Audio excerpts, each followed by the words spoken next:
कृष्णपादान् सहगणललिता श्रीविशाखान्वितांश्च हे कृष्णा करुणा सिन्धु दीनबन्धु जगत्पते गोपेश गोपिका कान्ता राधा कान्ता नमोऽस्तुते तप्त काञ्चन गौराङ्गी राधे वृन्दावनेश्वरी वृषभानुसुते देवी प्रणमामि हरे प्रिये वाञ्छाकल्पतरुभ्यश्च कृपा सिन्धुभ्य एव च पतितानां पावनेभ्यो वैष्णवेभ्यो नमो नमः नमः ॐ विष्णुपादाय कृष्णप्रेष्ठाय भूतले श्रीमते स्वामिनिति नामिने नमस्ते सारस्वती देवे गौरवाणी प्रचारिणे निर्विशेषशून्यवादी पाश्चात्यदेशतारिणे श्रीकृष्ण चैतन्य प्रभु नित्यानंद श्री अद्वैता गदाधरा श्रीवासादि गौरभक्तवृंद हरे कृष्णा कृष्णा कृष्णा हरे हरे हरे राम राम राम हरे हरे ಹರೇ ಕೃಷ್ಣ ಎಲ್ಲರಿಗೂ ಹರೇ ಕೃಷ್ಣ ಹರೇ ಕೃಷ್ಣ ಮಾತಾಜಿ. ಹರೇ ಕೃಷ್ಣ. ಸೊ ನಾವು ನಿನ್ನೆ ಯಾವ ಅಧ್ಯಾಯದ ಬಗ್ಗೆ ಓದಿದ್ವಿ? ಯಾರಿಗಾದ್ರೂ ನೆನಪಿದ್ಯಾ? ಹರೇ ಕೃಷ್ಣ ಮಾತಾಜಿ. ಕೃಷ್ಣನ ವಿಶ್ವರೂಪ ದರ್ಶನದ ಬಗ್ಗೆ ಮಾತಾಡಿದ್ವಿ. ಹರಿ ಬೋಲ್. ಕೃಷ್ಣನ ವಿಶ್ವರೂಪ ಅಲ್ವಾ? ಆ ವಿಶ್ವರೂಪದ ಜೊತೆ ಅರ್ಜುನನಿಗೆ ಯಾವ ರೂಪದ ಬಗ್ಗೆ ಅರಿವಾಗುತ್ತೆ?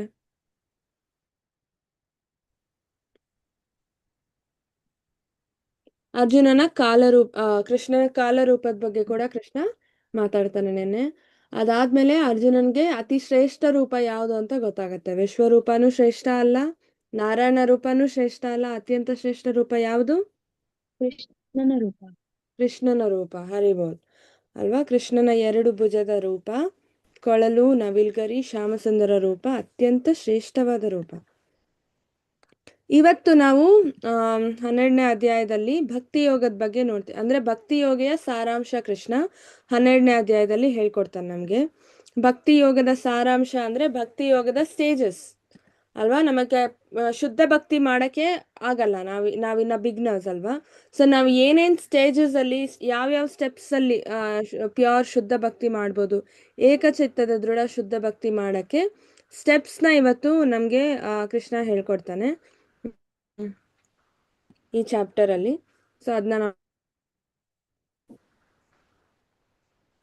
ಸೊ ಈಗ ಅರ್ಜುನ ಒಂದು ಪ್ರಶ್ನೆ ಮಾಡ್ತಾನೆ ಕೃಷ್ಣ ಅಲ್ವಾ? ಸೊ ನಿನ್ನೆ ಅಷ್ಟು ದೊಡ್ಡ ಬೃಹತ್ ವಿಶ್ವರೂಪ ನೋಡಿದಾನಲ್ವಾ?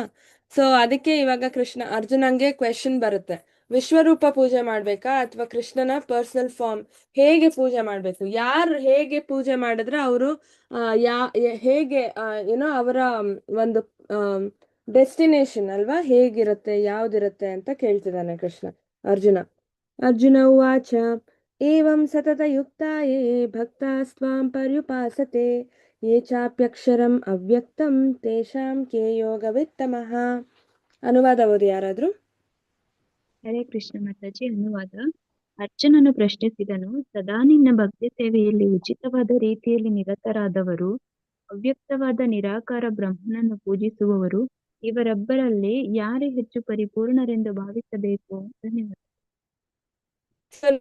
ಕೇಳ್ತಾ ಇದ್ದಾನೆ ಕ್ವೆಶನ್. ಹೇಗೆ ಕೇಳ್ತಿದ್ದಾನೆ? ಯಾವಾಗ್ಲೂ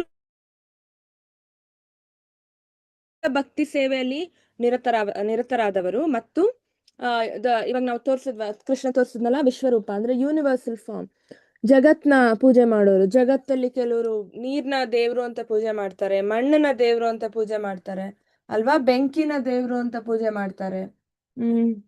ಇನ್ ಕೆಲವರು ಜಸ್ಟ್ ಯೂನಿವರ್ಸ್ ಅಂತ ಪೂಜೆ ಮಾಡ್ತಾರೆ ಅಲ್ವಾ, ವಿಶ್ವದ ಶಕ್ತಿ ಅಂತ ಹೇಳಿ ಪೂಜೆ ಮಾಡ್ತಾರೆ. ಸೊ ಇಂಥವ್ರು ಅಂದ್ರೆ ಕೃಷ್ಣನ್ಗೆ ರೂಪ ಇರಲ್ಲ ಆ ತರ ಪೂಜೆಗಳಲ್ಲಿ, ಎಲ್ಲವೂ ಕೃಷ್ಣನೇ ಅಂತ ಹೇಳಿ ನಮ್ಗೆ ಕಣ್ಣಿಗೆ ಕಾಣೋ ಎಲ್ಲಾ ಇದನ್ನು ಪೂಜೆ ಮಾಡ್ತಾರೆ. ಬೆಂಕಿ ಆಗಿರ್ಬೋದು, ನೀರಾಗಿರ್ಬೋದು, ಪಂಚಭೂತಗಳಾಗಿರ್ಬೋದು ಅಲ್ವಾ. ಸುಮ್ನೆ ಆಕಾಶಕ್ಕೆ ಪೂಜೆ ಮಾಡ್ತಾರೆ ಕೆಲವರು ಅವ್ರ ಮನಸ್ಸೊಳಗಿರೋ ಏನೋ ಆತ್ಮಶಕ್ತಿಗೆ ಪೂಜೆ ಮಾಡ್ತಾರೆ, ಜೀವ ಚೈತನ್ಯಕ್ಕೆ ಪೂಜೆ ಮಾಡ್ತಾರೆ ಅಲ್ವಾ. ಸೊ ಇಲ್ಲೆಲ್ಲ ನಿರಾಕಾರ ಅಂತ ಕರಿತೀವಿ, ದೇವ್ರನ್ನ ನಿರಾಕಾರ ಬ್ರಹ್ಮನನ್ನು ಪೂಜಿಸುವವರು. ಆಯ್ತಾ? ದೇವರ ರೂಪ ಅಂದ್ರೆ ಭಕ್ತಿ ಸೇವೆ ಯಾವಾಗ್ಲೂ ರೂಪಕ್ಕಾಗತ್ತೆ, ಕೃಷ್ಣನ ರೂಪಕ್ಕಾಗತ್ತೆ. ಬೇರೆ ಜನರು ನಿರಾಕಾರವಾದಿಗಳು ನಿರಾಕಾರ ಬ್ರಹ್ಮನನ್ನು ಪೂಜೆ ಮಾಡ್ತಾರೆ ಅಲ್ವಾ. ಸೊ ಇವರಿಬ್ಬರಲ್ಲಿ ಪರಿಪೂರ್ಣ ಭಕ್ತರು ಅಂತ ನಾವು ಯಾರನ್ನ ಏನೋ ಭಾವಿಸ್ಬೇಕು ಅಂತ ಅರ್ಜುನ ಕೇಳ್ತಾನೆ ಇಲ್ಲಿ ಕೃಷ್ಣನ. ಇಲ್ಲಿ ಬ್ರಹ್ಮಜ್ಯೋತಿ ಅಂದ್ರೆ ಎಲ್ಲಾ ಕಡೆನೂ ಹರಡಿರೋನು ಅಲ್ವಾ. ಬ್ರಹ್ಮಜ್ಯೋತಿಯಿಂದನೇ ಇಡೀ ಪ್ರಪಂಚ ಎಲ್ಲ ಸೃಷ್ಟಿಯಾಗಿರೋದು. ಅದಕ್ಕೆ ಪೂಜೆ ಮಾಡೋದು ಪರಿಪೂರ್ಣತೆನ, ಅಥವಾ ಕೃಷ್ಣನ ರೂಪ ಏನಿದೆ ಶ್ಯಾಮಸುಂದರ ರೂಪ, ಇದಕ್ ಪೂಜೆ ಮಾಡೋದು ಪರಿಪೂರ್ಣನ? ಇಲ್ಲಿ ಒಂದು ಕತೆ ಇದೆ ಆಕ್ಚುಲಿ. ಇಲ್ಲಿ ಚೈತನ್ಯ ಮಹಾಪ್ರಭುಗಳು ಆಕ್ಚುಲಿ ಈ ನಿರಾಕಾರ ಪೂಜೆ ಮಾಡ್ತಾರಲ್ಲ, ನಿರಾಕಾರವಾದಿಗಳು ಅಂತ ಕರಿತೀವಿ ನಾವು ಅವ್ರನ್ನ. ದೇವ್ರಿಗೆ ರೂಪ ಇಲ್ಲ, ದೇವ್ರು ಅಂದ್ರೆ ಬರೀ ಜಗತ್ತಲ್ಲಿ ವ್ಯಾಪಿಸ್ಕೊಂಡಿದ್ದಾನೆ, ಏನೇನ್ ಕಾಣಿಸ್ತಿದೆ ನಮ್ ಕಣ್ಣಿಗೆ ಅದೇ ದೇವ್ರು ಅಂತ ಬೇರೆ ಸೆಪ್ರೇಟ್ ಆಗಿ ಇಲ್ಲ ಅಂತ ಹೇಳ್ತಾರೆ ಅವರು, ಆಯ್ತಾ. ಅಂತವ್ರನ್ನ ನಾವು ಮಾಯಾವಾದಿಗಳು ಅಂತ ಕೂಡ ಕರಿತೀವಿ, ನಿರಾಕಾರವಾದ ಅಂತ ಕೂಡ ಕರಿತೀವಿ. ಅಂತವ್ರು ತುಂಬಾ ಜನ ಇದ್ದಾರೆ ಆಕ್ಚುಲಿ.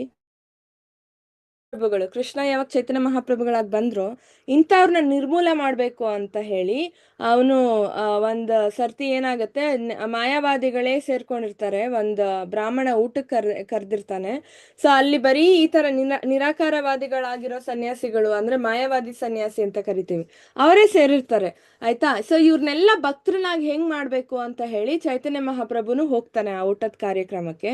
ಅಲ್ಲಿ ಹೋಗಿ ಏನ್ ಮಾಡ್ತಾನೆ, ಇಲ್ಲಿ ಕಾಲ್ ತೊಳಿತೀವಲ್ಲ ಮನೆಗೆ ಎಂಟರ್ ಆಗೋಕ್ ಮುಂಚೆ, ಕಾಲು ಕೈ ತೊಳೆಯಕ್ಕೆ ಒಂದು ಜಾಗ ಮಾಡಿರ್ತಾಳೆ ಹಳೆ ಕಾಲದಲ್ಲಿ. ಸೊ ಆ ತರ ಜಾಗದಲ್ಲಿ ಹೋಗಿ ಕೂತ್ ಬಿಡ್ತಾನೆ ಕೆಳಗೆ, ಇಲ್ಲಿ ನೋಡ್ತಿರ್ಬೋದು ನೀವು ಅಲ್ವಾ. ಸೊ ಈ ಇರುವಾಗ ಕುತ್ಕೊಂಡು ಅಳ್ತಿರ್ತಾನೆ. ಅವಾಗ ಈ ಮಾಯಾವಾದಿ ಸನ್ಯಾಸಿಗಳಲ್ಲಿ ಒಬ್ರು ಹೆಡ್ ಯಾರೋ ಇರ್ತಾರೆ ಅಲ್ವಾ, ಅವ್ರು ಬರ್ತಾರೆ, ಪ್ರಕಾಶಾನಂದ ಸರಸ್ವತಿ ಅಂತ. ಅವ್ರು ಬಂದ್ಬಿಟ್ಟು ಚೈತನ್ಯ ಮಹಾಪ್ರಭುಗಳಿಗೆ ಪಾಪ ಕನಿಕರದಿಂದ ಮಾತಾಡಿಸ್ತಾರೆ. ಇಲ್ಲಿ ಯಾಕೆ ಕೂತಿದ್ದೀರಿ, ಇದು ಎಷ್ಟು ಹೊಲ್ಸಿರೋ ಜಾಗ ಅಲ್ವಾ, ಕಾಲೆಲ್ಲ ತೊಳೆದಿರೋ ನೀರಿರುತ್ತೆ ಇಲ್ಲಿ ಯಾಕೆ ಕೂತಿದ್ದೀರಾ ನೀವು, ಹಿಡಿದು ಎಬ್ಸಕ್ ಹೋಗ್ತಾನೆ ಅಲ್ವಾ. ಸೊ ಅವಾಗ ಚೈತನ್ಯ ಮಹಾಪ್ರಭುಗಳು ಹೇಳ್ತಾರೆ, ಇಲ್ಲ ನೀವೆಲ್ಲ ಎಷ್ಟೊಂದು ತಿಳಿದೋರು, ವೇದಗಳು ಗೊತ್ತಿರೋರು ಅಲ್ವಾ, ನೀವೆಲ್ಲ ಎಷ್ಟು ದೊಡ್ಡವರು, ನನಗೇನು ಗೊತ್ತಿಲ್ಲ, ನಾನು ಹೆಂಗ್ ಬರ್ಲಿ ನಿಮ್ ಜೊತೆ ಎಲ್ಲ ಸೇರ್ಕೊಳ್ಳಿ, ಅದಕ್ಕೆ ನನ್ಗೆ ತುಂಬಾ ಮುಜುಗರ ಆಗ್ತಾ ಇದೆ, ನನಗೇನು ಗೊತ್ತಿಲ್ಲ, ನಾನು ಫೂಲ್ ಅಂತ ಹೇಳ್ತಾನೆ, ನಾನು ತುಂಬಾ ಅಯೋಗ್ಯ, ನಾನು ತುಂಬಾ ಅಜ್ಞಾನಿ ಅಲ್ವಾ. ಸೊ ಮೂಢ, ನಾನು ನಿಮ್ ಜೊತೆ ಬರೋ ಅರ್ಹತೆ ಇಲ್ಲ ನನ್ಗೆ, ಅದಕ್ಕೆ ನಾನು ಇಲ್ಲೇ ಕೂತಿದ್ದೀನಿ, ಇದೇ ನನಗ್ ಸರಿಯಾಗಿರೋ ಜಾಗ ಅಂತ ಹೇಳ್ತಾನೆ.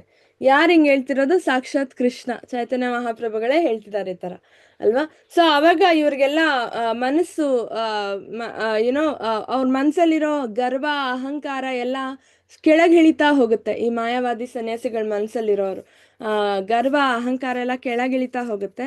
ಅವಾಗ ಕೇಳ್ತಾರೆ, ನೀನ್ ಯಾಕೆ ವೇದಾಭ್ಯಾಸ ಮಾಡಿಲ್ಲ, ನಾನ್ ನಿನ್ಗೆ ಹೇಳ್ಕೊಡ್ತೀನಿ ಅಂತ ಹೇಳ್ತಾರೆ. ಅವಾಗ ಚೈತನ್ಯ ಮಹಾಪ್ರಭುಗಳು ಹೇಳ್ತಾರೆ, ಇಲ್ಲ, ಗುರುಗಳು ನನಗೆ ಹೇಳಿದ್ದಾರೆ, ನನಗೆ ವೇದಾಭ್ಯಾಸ ಮಾಡೋ ಅಷ್ಟು ನಾನು ತುಂಬಾ ಅಜ್ಞಾನಿ ಅಂತೆ ಅಲ್ವಾ. ಕಲಿಯುಗದಲ್ಲಿ ಎಲ್ಲರೂ ಹೀಗೆ ಇರ್ತಾರಲ್ಲ, ತುಂಬಾ ಅಜ್ಞಾನಿಗಳಾಗಿರ್ತಾರೆ. ಸೊ ನನಗ್ ವೇದಗಳೆಲ್ಲ ತಲೆಗೆ ಹೋಗಲ್ಲ, ನಾನು ಏನಿದ್ರು ಅದಕ್ಕೆ ನನ್ ಗುರುಗಳು ಬರೀ ಹರೇ ಕೃಷ್ಣ ಮಹಾಮಂತ್ರ ಉಪದೇಶ ಮಾಡಿದ್ದಾರೆ, ಅದನ್ನ ಮಾತ್ರ ಹೇಳ್ಬೇಕಂತೆ ಅಂತ ಹೇಳ್ತಾನೆ. ಅವಾಗ ಹರೇ ಕೃಷ್ಣ ಕೃಷ್ಣ ಕೃಷ್ಣ ಹರೇ ಹರೇ, ಹರೇ ರಾಮ ರಾಮ ರಾಮ ಹರೇ ಹರೇ ಅಂತ ಹೇಳಿ ತುಂಬಾ ಏನಂತಾರೆ ಹಾಡ್ತಾನೆ, ಕೀರ್ತನೆ ಮಾಡಕ್ ಸ್ಟಾರ್ಟ್ ಮಾಡ್ತಾನೆ. ಆ ಶುದ್ಧ ಏನೋ ಸಾಕ್ಷಾತ್ ಕೃಷ್ಣನ್ ಬಾಯಿಂದ ಕೇಳಿರೋ ಹರೇ ಕೃಷ್ಣ ಮಹಾಮಂತ್ರ ಏನ್ ಮಾಡುತ್ತೆ, ಇವ್ರ ಮಾಯಾವಾದಿ ಸನ್ಯಾಸಿಗಳನ್ನ ಹೃದಯನ ಇಮಿಡಿಯೇಟ್ ಆಗಿ ಆ ಕ್ಷಣನೇ ಕಂಪ್ಲೀಟ್ ಆಗಿ ಕ್ಲೀನ್ ಮಾಡುತ್ತೆ, ಹೃದಯನ ಕ್ಲೀನ್ ಮಾಡಿ ಹೃದಯದಲ್ಲಿ ಭಕ್ತಿಯ ಸ್ಥಾಪನೆ ಆಗುತ್ತೆ. ಭಕ್ತಿಯ ಸ್ಥಾಪನೆ ಯಾವಾಗ ಆಗುತ್ತೆ, ಈ ಮಾಯಾವಾದಿ ಸನ್ಯಾಸಿಗಳೆಲ್ಲರೂ ಕೂಡ ಭಕ್ತರಾಗಿ ಪರಿವರ್ತನೆ ಆಗ್ತಾರೆ. ಅರ್ಥ ಆಯ್ತಲ್ಲ. ಸೊ ಇದು ಹರೇ ಕೃಷ್ಣ ಮಹಾಮಂತ್ರಕ್ಕಿರೋ ಒಂದು ಪವರ್ ಅಲ್ವಾ. ಸೊ ಕೃಷ್ಣ ಏನ್ ಮಾಡ್ದ, ತುಂಬಾ ನಾಜೂಕಾಗಿ ಅವರ ಭಕ್ತಿ ದಾರಿಗೆ ತಗೊಂಡ್ ಬಂದ, ಎಲ್ಲಾ ಮಾಯಾವಾದಿಗಳನ್ನ ವೈಷ್ಣವ ಸನ್ಯಾಸಿಯರನ್ನಾಗಿ ಮಾಡ್ದ ಅಲ್ವಾ. ಸೊ ಅದು ನಮ್ಮ ಹರೇ ಕೃಷ್ಣ ಮಹಾಮಂತ್ರಕ್ಕಿರೋ ಪವರ್ ಅಲ್ವಾ? ಸೊ ಹೀಗೆ ನಿಮ್ಗೆ ಆಲ್ರೆಡಿ ಇವಾಗ ಉತ್ತರ ಸಿಕ್ಕಿರ್ಬೋದು. ಯಾವುದು ಪರಿಪೂರ್ಣ, ಆ, ಆ, ಯಾರು ಪರಿಪೂರ್ಣರೆಂದು ನಾವು ಭಾವಿಸ್ಬೇಕು? ಯಾವಾಗ್ಲೂ ಕೃಷ್ಣನ ಭಕ್ತಿ ಸೇವೆಯಲ್ಲಿ ನಿರಂತರವಾಗಿ ಮುಳುಗಿರ್ತಾರಲ್ಲ, ಅವ್ರನ್ನ ನಾವು ಪರಿಪೂರ್ಣ ಭಕ್ತರೆಂದು ಭಾವಿಸ್ಬೇಕು. ಯಾಕಂದ್ರೆ ಕೃಷ್ಣನ ಪೂಜೆ ಮಾಡಿದ್ರೆ ನಾವು ಬೇರೆ ಎಲ್ಲದಕ್ಕೂ ಪೂಜೆ ಮಾಡ್ದ ಹಾಗೆ, ಇಂದ್ರಂಗೂ ಪೂಜೆ ಮಾಡ್ದ ಹಾಗೆ, ಚಂದ್ರಂಗೂ ಪೂಜೆ ಮಾಡ್ದ ಹಾಗೆ, ಸೂರ್ಯಂಗೂ ಪೂಜೆ ಮಾಡ್ದ ಹಾಗೆ, ನೀರ್ಗೂ ಪೂಜೆ ಮಾಡ್ದ ಹಾಗೆ ಅಲ್ವಾ? ನೀವ್ ಎಲ್ಲದಕ್ಕೂ ಸಪ್ರೇಟ್ ಆಗಿ ಪೂಜೆ ಮಾಡಕ್ ಹೋದ್ರೆ ಇಡೀ ದಿನ ಪೂಜೆ ಮಾಡ್ತಾನೆ ಇರ್ತೀರಾ, ನಿಮ್ ಪೂಜೆ ಮುಗಿಯಲ್ಲ. ಇವಾಗ ನಾನು ನೀರಿಗ್ ಮಾಡ್ತೀನಿ, ಆಮೇಲೆ ಮಣ್ಣಿಗೆ ಮಾಡ್ತೀನಿ, ನನ್ಗೆ ಗಿಡ ಬೆಳೆಯುತ್ತೆ ಅದಕ್ಕೆ ಮಣ್ಣಿಗೆ ಮಾಡ್ತೀನಿ, ಆಮೇಲೆ ಗಿಡಕ್ಕೆ ಮಾಡ್ತೀನಿ, ಇದು ನನಗೆ ಹಣ್ಣು ಕೊಡುತ್ತೆ, ಆಮೇಲೆ ಹಣ್ಣಿಗೆ ಮಾಡ್ತೀನಿ ಯಾಕಂದ್ರೆ ಇದು ದೇವ್ರು ಕೊಟ್ಟಿದ್ದಾರೆ, ಹಾಗೆ ಹೀಗೆ ಮಾಡ್ಕೊಂಡು ಹೋದ್ರೆ ಅದು ನಮ್ ಹುಚ್ಚುತನ ಆಗುತ್ತೆ. ಇನ್ ಮಾಡ್ತಾರೆ ಅಲ್ವಾ, ನಾನು ಲಕ್ಷ್ಮಿಗ್ ಮಾಡ್ತೀನಿ, ಕುಬೇರಾಗ್ ಮಾಡ್ತೀನಿ, ಸರಸ್ವತಿಗ್ ಮಾಡ್ತೀನಿ ಅಲ್ವಾ? ಸೊ ಕೃಷ್ಣ ಸರ್ವ ವಿದ್ಯಾ ಸಂಪನ್ನ, ಅವನಿಗೆ ಪೂಜೆ ಮಾಡಿದ್ರೆ ನೀವು ಎಲ್ಲಾ ವಿದ್ಯೆಗಳನ್ನು ಬಂದ ಹಾಗೆ, ನಿಮ್ಗೆ ಎಲ್ಲಾ ವಿದ್ಯೆದ ಅನುಗ್ರಹ ನಿಮ್ಗೆ ಆಗುತ್ತೆ. ಸರಸ್ವತಿಗೆ ಸಪ್ರೇಟ್ ಆಗಿ ಪೂಜೆ ಮಾಡೋ ಅವಶ್ಯಕತೆ ಇಲ್ಲ. ಕೃಷ್ಣ ಲಕ್ಷ್ಮೀಪತಿ, ಅವನ ಎದೆ ಒಳಗಡೆ ಲಕ್ಷ್ಮೀನ ಇಟ್ಕೊಂಡಿರ್ತಾನೆ, ನೀವು ಸಪ್ರೇಟ್ ಆಗಿ ಲಕ್ಷ್ಮಿಗೆ ಪೂಜೆ ಮಾಡೋ ಅವಶ್ಯಕತೆ ಇಲ್ಲ ಅಲ್ವಾ? ಸೊ ಈ ಕಾರಣದಿಂದ ಭಕ್ತಿ ಸೇವೆ ಯಾರು ಮಾಡ್ತಾರೆ, ಭಕ್ತಿ ಮಾಡಕ್ಕಾಗೋದು ಕೃಷ್ಣಂಗ್ ಮಾತ್ರ. ಕೆಲವ್ರು ಹೇಳ್ತಾರೆ ನಾನು ಶಿವ ಭಕ್ತ, ನಾನು ಗಣೇಶ ಭಕ್ತ. ಭಕ್ತ ಅಂತ ವರ್ಡ್ ನಾವು ಯೂಸ್ ಮಾಡಕ್ಕಾಗೋದು ಕೃಷ್ಣಂಗ್ ಮಾತ್ರ.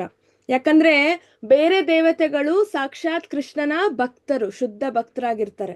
ಗಣೇಶ ಆಗಿರ್ಬೋದು, ಶಿವ ಆಗಿರ್ಬೋದು, ಲಕ್ಷ್ಮಿ ಆಗಿರ್ಬೋದು, ದುರ್ಗಾ ಮಾತೆ ಆಗಿರ್ಬೋದು, ಇವರೆಲ್ಲ ಕೃಷ್ಣನ ಪರಿಶುದ್ಧ ಭಕ್ತರು. ಅದಕ್ಕೆ ಅವ್ರಿಗಷ್ಟು ದೊಡ್ಡ ದೊಡ್ಡ ಸ್ಥಾನ, ದೇವತೆಗಳ ಸ್ಥಾನ ಕೊಟ್ಟಿದ್ದಾರೆ ಕೃಷ್ಣ ಅಲ್ವಾ? ಸೊ ಅವ್ರು ನಮ್ಗೆ ಏನೇ ವರ ಕೊಡ್ಬೇಕಂದ್ರೂ ಕೃಷ್ಣನ ಹತ್ರ ಸ್ಯಾಂಕ್ಷನ್ ಮಾಡಿಸ್ಕೋಬೇಕು, ಇಲ್ಲ ಅಂದ್ರೆ ಅವರಿಗೆ ಕೊಡೋ ಅಧಿಕಾರ ಇರಲ್ಲ. ಸೊ ನಾವು ಅದಕ್ಕೆ ಡೈರೆಕ್ಟ್ ಆಗಿ ಕೃಷ್ಣನ್ ಪೂಜೆ ಮಾಡಬೇಕು. ಓಕೆ, ಸೊ ಇವಾಗ ಕೃಷ್ಣ ಉತ್ತರ ಕೊಡ್ತಾನೆ. ಮಯಾವೇಶ್ಯ ಮನೋ ಯೇ ಮಾಂ ನಿತ್ಯಯುಕ್ತ ಉಪಾಸತೆ ಶ್ರದ್ಧಯಾ ಪರಯೋಪೇತ ಸ್ಥೇಮೆ ಯುಕ್ತ ತಮಾಮತಃ. ಅನುವಾದ ಓದಿ ಯಾರಾದ್ರೂ. ಹರೇ ಕೃಷ್ಣ ಮಾತಾಜಿ. ಅನುವಾದ: ದೇವೋತ್ತಮ ಪರಮಪುರುಷನು ಹೀಗೆಂದನು: ಯಾರು ನನ್ನ ಸಾಕಾರ ರೂಪದಲ್ಲಿ ತಮ್ಮ ಮನಸ್ಸನ್ನು ನಿಲ್ಲಿಸುತ್ತಾರೋ ಮತ್ತು ಅಧಿಕವಾದ ಹಾಗೂ ಅಲೌಕಿಕವಾದ ನಿಷ್ಠೆಯಿಂದ ನನ್ನನ್ನು ಪೂಜಿಸುವುದರಲ್ಲಿ ನಿರತರಾಗುತ್ತಾರೋ ಅವರನ್ನು ನಾನು ಅತ್ಯಂತ ಪರಿಪೂರ್ಣರು ಎಂದು ಭಾವಿಸುತ್ತೇನೆ. ಧನ್ಯವಾದಗಳು. ಸೊ ನೋಡಿ, ನಮ್ಗಿಲ್ಲಿ ಕೃಷ್ಣ ಉತ್ತರ ಹೇಳ್ತಿದ್ದಾನೆ. ನನ್ನ ಸಕಾರ ರೂಪ ಅಂದ್ರೆ ಕೃಷ್ಣನ ರೂಪ ಇಲ್ಲಿ ನಮ್ಗೆ ಕಾಣಿಸ್ತಾ ಇದೆ ಚಿತ್ರದಲ್ಲಿ, ಆ ರೂಪಕ್ಕೆ ಪೂಜೆ ಮಾಡ್ಬೇಕು. ತಮ್ಮ ಮನಸ್ಸನ್ನು ನಿಲ್ಲಿಸುತ್ತಾರೋ ಆ ರೂಪದ ಮೇಲೆ ನಾವು ಧ್ಯಾನ ಮಾಡ್ಬೇಕು, ಆ ರೂಪನ ನಾವು ಪೂಜೆ ಮಾಡ್ಬೇಕು ಅಲ್ವಾ? ಮತ್ತು ಅಧಿಕವಾದ ಹಾಗೂ ಅಲೌಕಿಕವಾದ ನಿಷ್ಠೆಯಿಂದ ನನ್ನನ್ನು ಪೂಜಿಸುವರು ನಿರಂತರವಾಗಿ ಅಲ್ವಾ? ಸೊ ಅವರನ್ನ ನಾವು ಪರಿಪೂರ್ಣ ಭಕ್ತ. ಸೊ ಮಂತ್ರ ಸ್ಟಾರ್ಟಿಂಗ್ ಅಲ್ವಾ? ನಾಮ ರೂಪ ಗುಣ ಲೀಲಾ, ಇದು ಸ್ಟೇಜಸ್. ಭಕ್ತಿ ಕೃಷ್ಣನ ಅರಿತ್ಕೊಳ್ಳಕ್ಕೆ ಸ್ಟೇಜಸ್ ಇದು ಅಲ್ವಾ? ಫಸ್ಟ್ ಸ್ಟೇಜ್ ನಾಮ ಅಂದ್ರೆ ಹರೇ ಕೃಷ್ಣ ಮಹಾಮಂತ್ರದ ಜಪ ಮಾಡ್ತಾ ಮಾಡ್ತಾ ಏನಾಗತ್ತೆ, ರೂಪ ಗೊತ್ತಾಗತ್ತೆ. ಓ ಇದು ಕೃಷ್ಣನ ರೂಪ, ಇದಕ್ ನಾವು ಪೂಜೆ ಮಾಡ್ಬೇಕು. ಸೊ ನೋಡಿ, ನಾವು ಫಸ್ಟ್ 3ನೇ ಕ್ಲಾಸಲ್ಲೇನೆ ಹರೇ ಕೃಷ್ಣ ಮಹಾಮಂತ್ರದ ಜಪದ ಬಗ್ಗೆ ಮಾತಾಡಿದ್ವಿ, ಅಂದ್ರೆ ಕೃಷ್ಣನ ನಾಮದ ಬಗ್ಗೆ. ಆಮೇಲೆ ಇವಾಗ 12ನೇ ಚಾಪ್ಟರ್ ಅಲ್ಲಿ ಕೃಷ್ಣನ ರೂಪಕ್ಕೆ ಪೂಜೆ ಮಾಡೋದು ಹೇಗೆ ಅಂತ ಮಾತಾಡ್ತಾ ಇದೀವಿ ಅಲ್ವಾ? ಸೊ ಫಸ್ಟ್ ನಾಮ, ಆಮೇಲೆ ರೂಪ, ಆಮೇಲೆ ಗುಣ. ಕೃಷ್ಣನ ಕ್ವಾಲಿಟೀಸ್ ಎಲ್ಲ ಶ್ರೀಮದ್ ಭಾಗವತಂ ಅಲ್ಲಿ ಇದೆ, ಆಯ್ತಾ? ಸೊ ಈಗ ಭಗವದ್ಗೀತೆ ಮುಗಿಸಿದ್ಮೇಲೆ ಅದಕ್ಕೆ ಪ್ರಮೋಷನ್ ಅಲ್ವಾ? ಸೊ ಗುಣಗಳ ಬಗ್ಗೆ ಅರ್ಥಕೋತೀವಿ, ಆಮೇಲೆ ಲೀಲೆಗಳ ಬಗ್ಗೆ ಅರ್ಥಕೋತೀವಿ. ಗುಣ ಮತ್ತು ಲೀಲೆ ಬಗ್ಗೆ ನಾವು ಯಾವಾಗ ಅರ್ಥಕೋತೀವಿ, ಕೃಷ್ಣನ್ ಮುಖಾಮುಖಿ ಭೇಟಿಯಾಗಿ ಅವನ ಜೊತೆ ನಾವು ಲೀಲೆ ಮಾಡಕ್ಕೆ ಸ್ಟಾರ್ಟ್ ಮಾಡ್ತೀವಿ. ಅರ್ಥ ಆಯ್ತಲ್ಲ? ಇದು ಸ್ಟೇಜಸ್. ಆ ಸ್ಟೇಜ್ ನಾವು ರೀಚ್ ಆಗ್ಬೇಕು ಅಂದ್ರೆ ಫಸ್ಟ್ ಸ್ಟೇಜ್ ನಾಮ, ಹರೇ ಕೃಷ್ಣ ಮಹಾಮಂತ್ರನ ನಾವು ಜಪ ಮಾಡ್ಬೇಕು. ಸುದ್ದಿಯಾಗಿ ಕೃಷ್ಣನ ಜೊತೆಗೆ ಮುಖಾಮುಖಿ ಲೀಲೆಗಳನ್ನ ನಾವು ಮಾಡ್ತೀವಿ. ಕೃಷ್ಣಂಗ್ ನಾವು ತಿನ್ಸ್ಬೋದು, ಕೃಷ್ಣನ್ ಜೊತೆ ಆಟ ಆಡ್ಬೋದು ಅಲ್ವಾ? ಸೊ ಕೃಷ್ಣನ್ ಕೈ ಹಿಡಿಬೋದು, ಸೊ ಕೃಷ್ಣನ್ಗೆ ಅಲಂಕಾರ ಮಾಡ್ಬೋದು. ಸೊ ಈ ತರ ಎಲ್ಲ ನಾವು ರಿಯಲ್ ಗೋಲೋಕದಲ್ಲಿರೋ ಕೃಷ್ಣಂಗ್ ನಾವು ಮಾಡ್ಬೋದು ಇದನ್ನೆಲ್ಲ. ಸೊ ಇದೆಲ್ಲ ನಿಜ ಆಗ್ಬೇಕು ಅಂದ್ರೆ ನಾವು ನಾಮದ ಮೇಲೆ ಕಾನ್ಸಂಟ್ರೇಟ್ ಮಾಡ್ಬೇಕು. ನಾಮ ಜಪ ತುಂಬಾ ತುಂಬಾ ಇಂಪಾರ್ಟೆಂಟ್. ಪ್ರತಿಮೆಯ ಆರಾಧನೆ ಮತ್ತು ವಿಗ್ರಹ ಆರಾಧನೆ ನಡುವಿನ ವ್ಯತ್ಯಾಸವೇನು? ಯಾರಿಗಾದ್ರೂ ಗೊತ್ತಿದ್ಯಾ? ಐಡಲ್ ವರ್ಷಿಪ್ ಮತ್ತೆ ಡಿಟಿ ವರ್ಷಿಪ್, ಏನ್ ವ್ಯತ್ಯಾಸ ಇದೆ ಎರಡಕ್ಕೂ? ಕೆಲವ್ರು ಹೇಳ್ತಾರಲ್ಲ, ಓ ಏನು ವಿಗ್ರಹ ಕಲ್ಲದು ಅಂತೆಲ್ಲ ಹೇಳ್ತಿರ್ತಾರೆ, ಕಲ್ಲು ಶಿಲೆಗೆ ನೀವು ಹೋಗಿ ಪೂಜೆ ಮಾಡ್ತೀರಾ? ಸೊ ಏನ್ ವ್ಯತ್ಯಾಸ ಪ್ರತಿಮೆಯ ವಿಗ್ರಹ ಪ್ರತಿಮೆಯ ಪೂಜೆ ಹಾಗೂ ವಿಗ್ರಹ ಪೂಜೆ?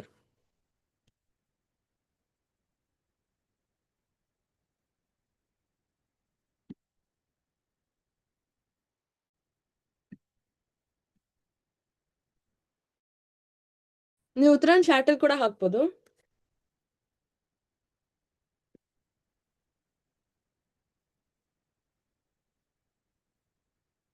ಹರೇ ಕೃಷ್ಣ ಮಾತಾಜಿ. ವಿಗ್ರಹ ಅಂದ್ರೆ ದೇವರ ವಿಗ್ರಹ, ಪ್ರತಿಮೆ ಅಂದ್ರೆ ಆ ಈಗ ನಾವು ಇದು ಗಾಂಧೀಜಿ ಇರುವ ಆತರ ಸ್ಮಾರಕ ಎಲ್ಲ ಪೂಜೆ ಮಾಡ್ತೀವಲ್ಲ, ಅದು ಪ್ರತಿಮೆ.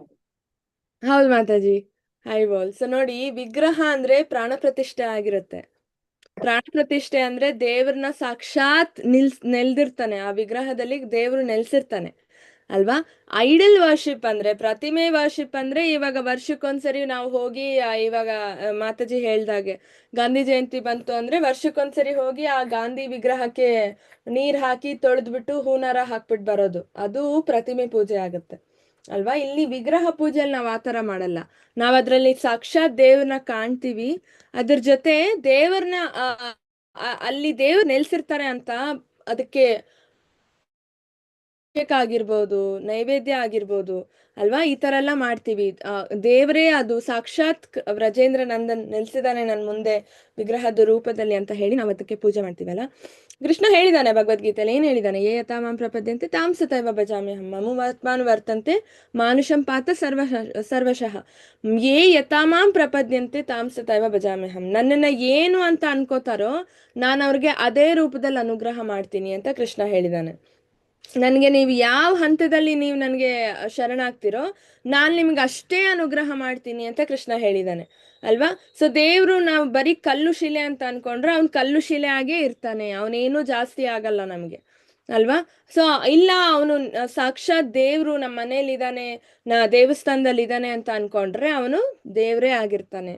ನಮ್ಮ ಭಾವಕ್ಕನುಸಾರ ಅಲ್ವಾ, ಯದ್ಭಾವಂ ತದ್ಭವತಿ. ನಮ್ಮ ಭಾವಕ್ಕನುಸಾರವಾಗಿ ಕೃಷ್ಣ ನಮಗೆ ಪ್ರತಿಕ್ರಿಯೆ ತಾನೆ. ಸೊ ಯಾ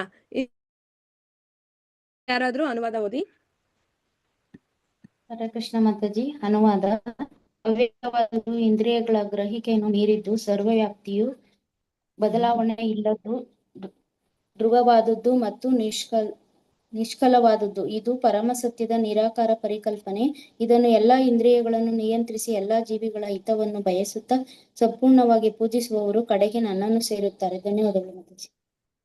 ಹರಿ ಬೋಲ್. ಸೊ ನೋಡಿ, ಇಲ್ಲಿ ಕೃಷ್ಣ ಮತ್ತೆ ಹೇಳ್ತಿದ್ದಾನೆ, ನನ್ನನ್ನು ಪೂಜೆ ಮಾಡುವವರು, ಸಂಪೂರ್ಣವಾಗಿ ಪೂಜೆ ಮಾಡುವವರು ಕಡೆಗೆ ನನ್ನನ್ನು ಸೇರುತ್ತಾರೆ ಅಂತ ಕೃಷ್ಣ ಹೇಳ್ತಿದ್ದಾನೆ ಅಲ್ಲ.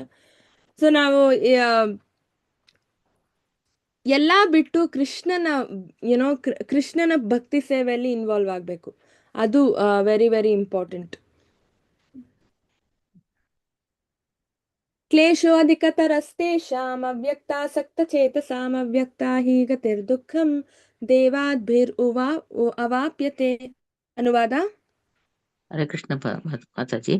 ಪರಮಪ್ರಭುವಿನ ಅವ್ಯಕ್ತವಾದ ಮತ್ತು ನಿರಾಕಾರವಾದ ರೂಪವನ್ನು ಪ್ರೀತಿಸುವ ಮನಸ್ಸಿನವರಿಗೆ ಪ್ರಗತಿಯು ತುಂಬಾ ಕ್ಲೇಶಕರವಾದದ್ದು. ಆ ಶಿಸ್ತಿನಲ್ಲಿ ಮುಂದುವರಿಯುವುದು ದೇಹದಾರಗಳಿಗೆ ಬಹು ಕಷ್ಟ. ಹರೇ ಕೃಷ್ಣ ಮಾತಾಜಿ.